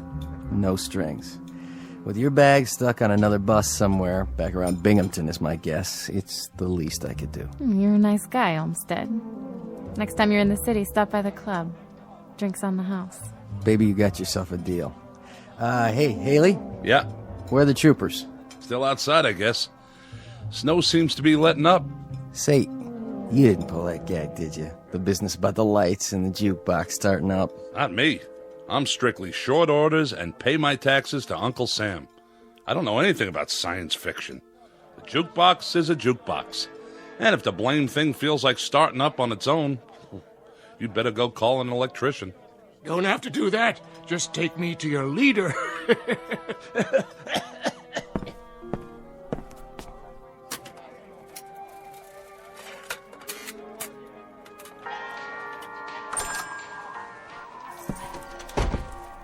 Snow's letting up, is it? Quite a bit. You can see the bridge now. And? Well, she seems to be holding up pretty well. I know that bridge. And what's more, I don't trust it. Well, then thank goodness it's not your judgment we have to concern ourselves with. Because if that bridge gets a clean bill of health, you're going to drive the bus across it. Mister, you may be a hotshot in Boston, Mass., but when it comes to bridges and buses, I got seniority. And I tell you, that bridge is so old that... There it goes again. Almost like a strobe light. They keep going on and off like somebody's throwing a switch. We're losing power. I'd say it's the whole area. Or it could just be right here. This is getting weird. Just plain weird. I wish whoever it was would play his cards right now and get it over with. Why don't they do something? What's the point of us all staying cooped up here and... Connie, sit down. I will not sit down. Take your hand off me, George. Oh, my. The young lady suffers from claustrophobia, I suppose. Isn't that just dandy for the rest of us? She's right. If this is some sort of a game, let him come out in the open like a man. That's right. It's because he's afraid. The human race is too tough for him. Is that it? Well, I'll take him on.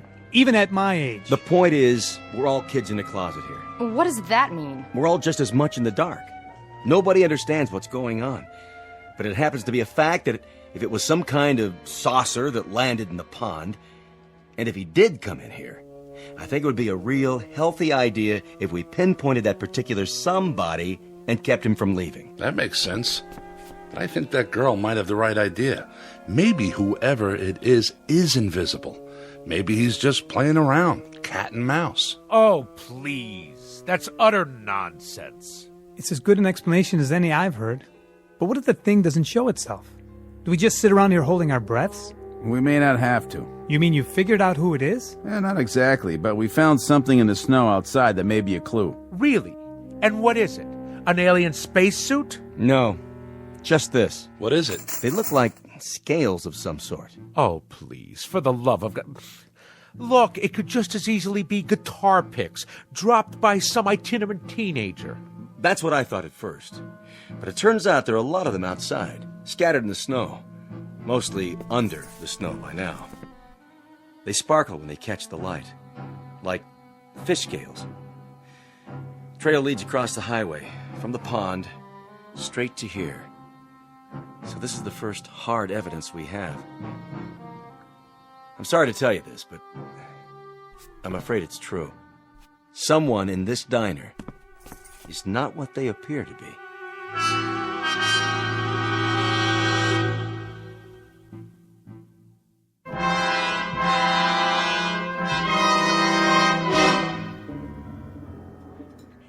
By golly, I knew it. It's the creature from the Black Lagoon. Flew down here from some water world, and now he shed his skin like a snake.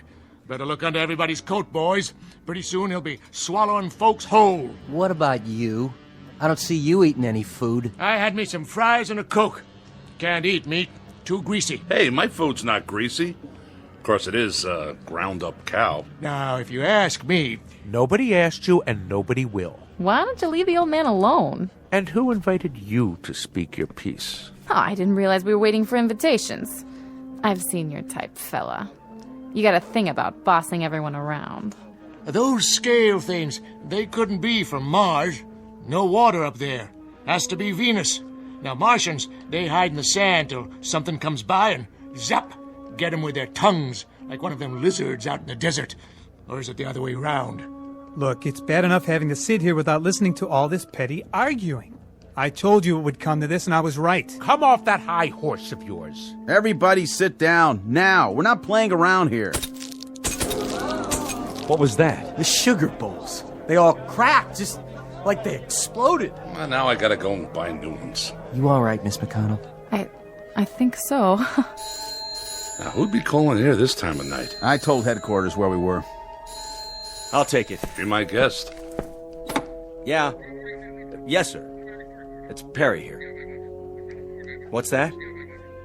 Mm-hmm. It's definite? Yes, sir. That's fine. Right. Thank you. Well? The bridge is okay. Well, it's about time. Are you sure? County engineers just checked it out. The load of snow just broke away, and, well, with no more snowfall, they say it's safe. Shall we go? Well, if that was a county, I reckon it's okay. I'm gonna take it real slow, though. What about it? We can't hold them. You're making a big mistake, officer. A big mistake. You're letting a monster out. Well, that might be, Pop. That may well be. But I can't hold people on suspicion of being not human. You can move them out anytime. Okay, folks, let's go. You're sure about the bridge, officer? I never liked that sucker. She swings in the wind, and she's not a suspension. You can follow us. We'll take the car across first, just to be sure. You can pay your checks over here, ladies and gentlemen. It's been a real pleasure serving you. Safe trip and Godspeed. You all come back and see us real soon now. Except for one of you, that is.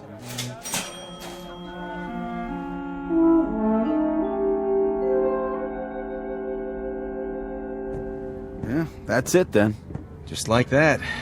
What was it all for, anyway? It's just part of the job, to protect and to serve. I sure hope they're going to make it safe and sound. I feel like we should follow them. Well, as soon as they cross the county line, they're out of our jurisdiction. All we could do now is lead them across the bridge and hope for the best. Whatever happens after that, it's out of our hands. Yeah. But I still got that feeling, you know? What feeling? Like I'm waiting for the other shoe to drop.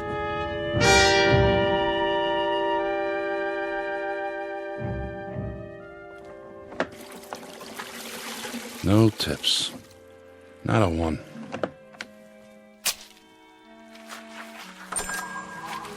We're closed. I said we're all closed up. Didn't you see the sign? Coffee, please. Black. All right, one coffee. But that's it. Kitchen's shut down. Did you burn yourself? No. I'm all right.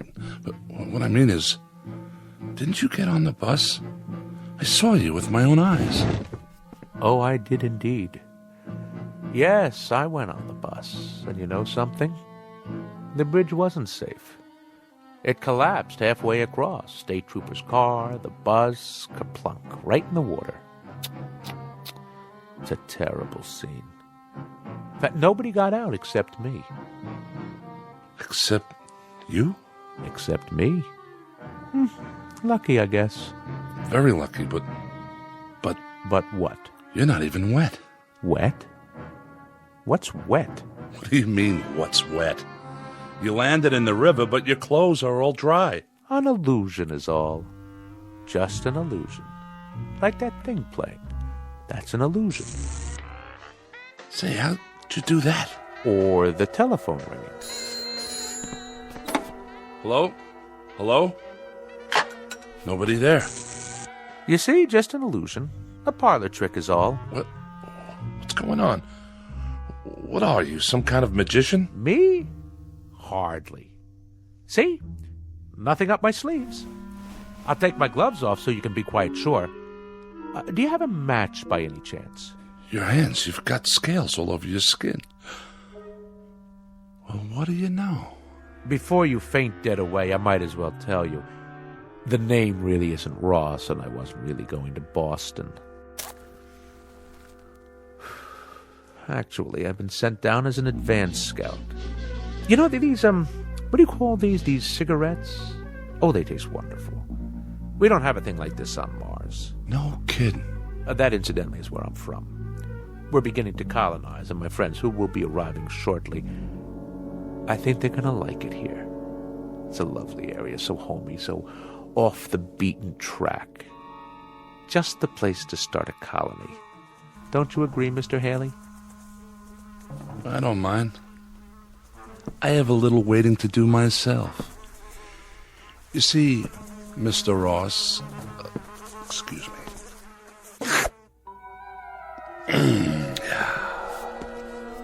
How did you do that? With your tongue? Most remarkable. Must have been 18 inches long. Just a tasty little trick I learned back home.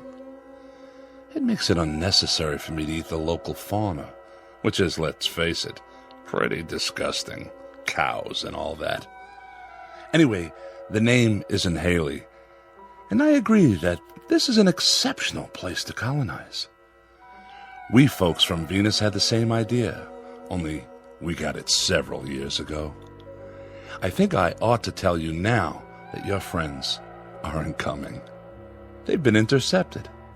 There is a colony arriving, but it's from Venus. If you're still alive when they get here, you'll see how much they differ. What do you mean by that? If I'm still alive? Not much silicon-based protein here, and I've always heard about Martians. An intergalactic treat. Supposed to be a real delicacy. Don't look at me like that. You stay away now. I'm just going over to the jukebox. For the time being. I agree about what they call music. It helps to pass the time. Why don't you play some while we wait? All right. If you insist.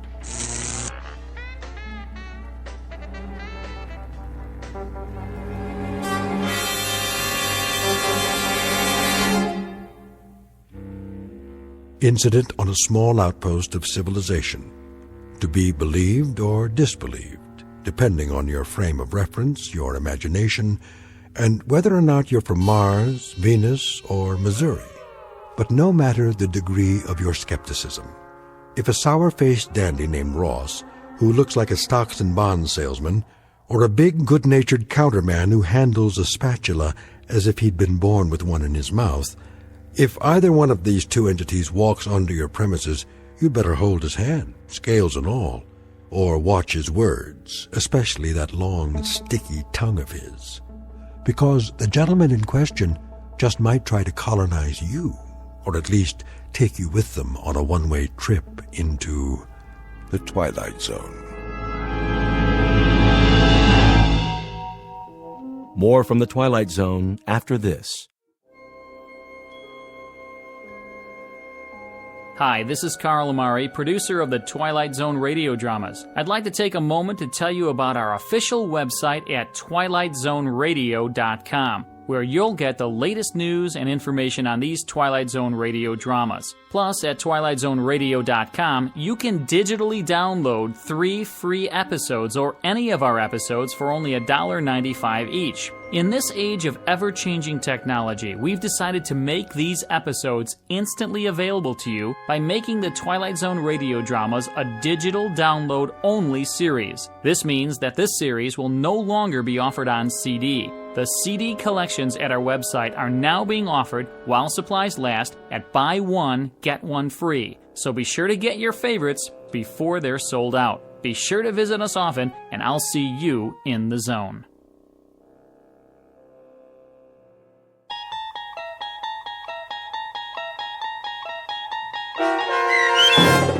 Will the Real Martian Please Stand Up, starring Richard Kind, with Stacy Keach as your narrator, was adapted for radio by Chaz Holloway and Dennis Etchison, and based on a script by Rod Serling. Heard in the cast were Mike Starr, David Darlow, Brooke Sanford, Doug James, Jeff Lupetin, Kurt Nabig, Meg Thalkin, Lynn Foley, Carl Amari, Sarah Marks, and Roger Wolski. To learn more about the Twilight Zone radio dramas and to obtain audio cassettes and CDs of these programs, visit our website at twilightzoneradio.com. The producers of The Twilight Zone wish to thank CBS Enterprises, Carol Serling, Dennis Etchison, Dick Brescia Associates, Claire Simon Casting, Terry Jennings, XM Satellite Radio, Sirius Satellite Radio, our sponsors and our radio affiliates for helping make this series possible. This copyrighted radio series is produced and directed by Carl Amari and Roger Wolski for Falcon Picture Group. Doug James speaking.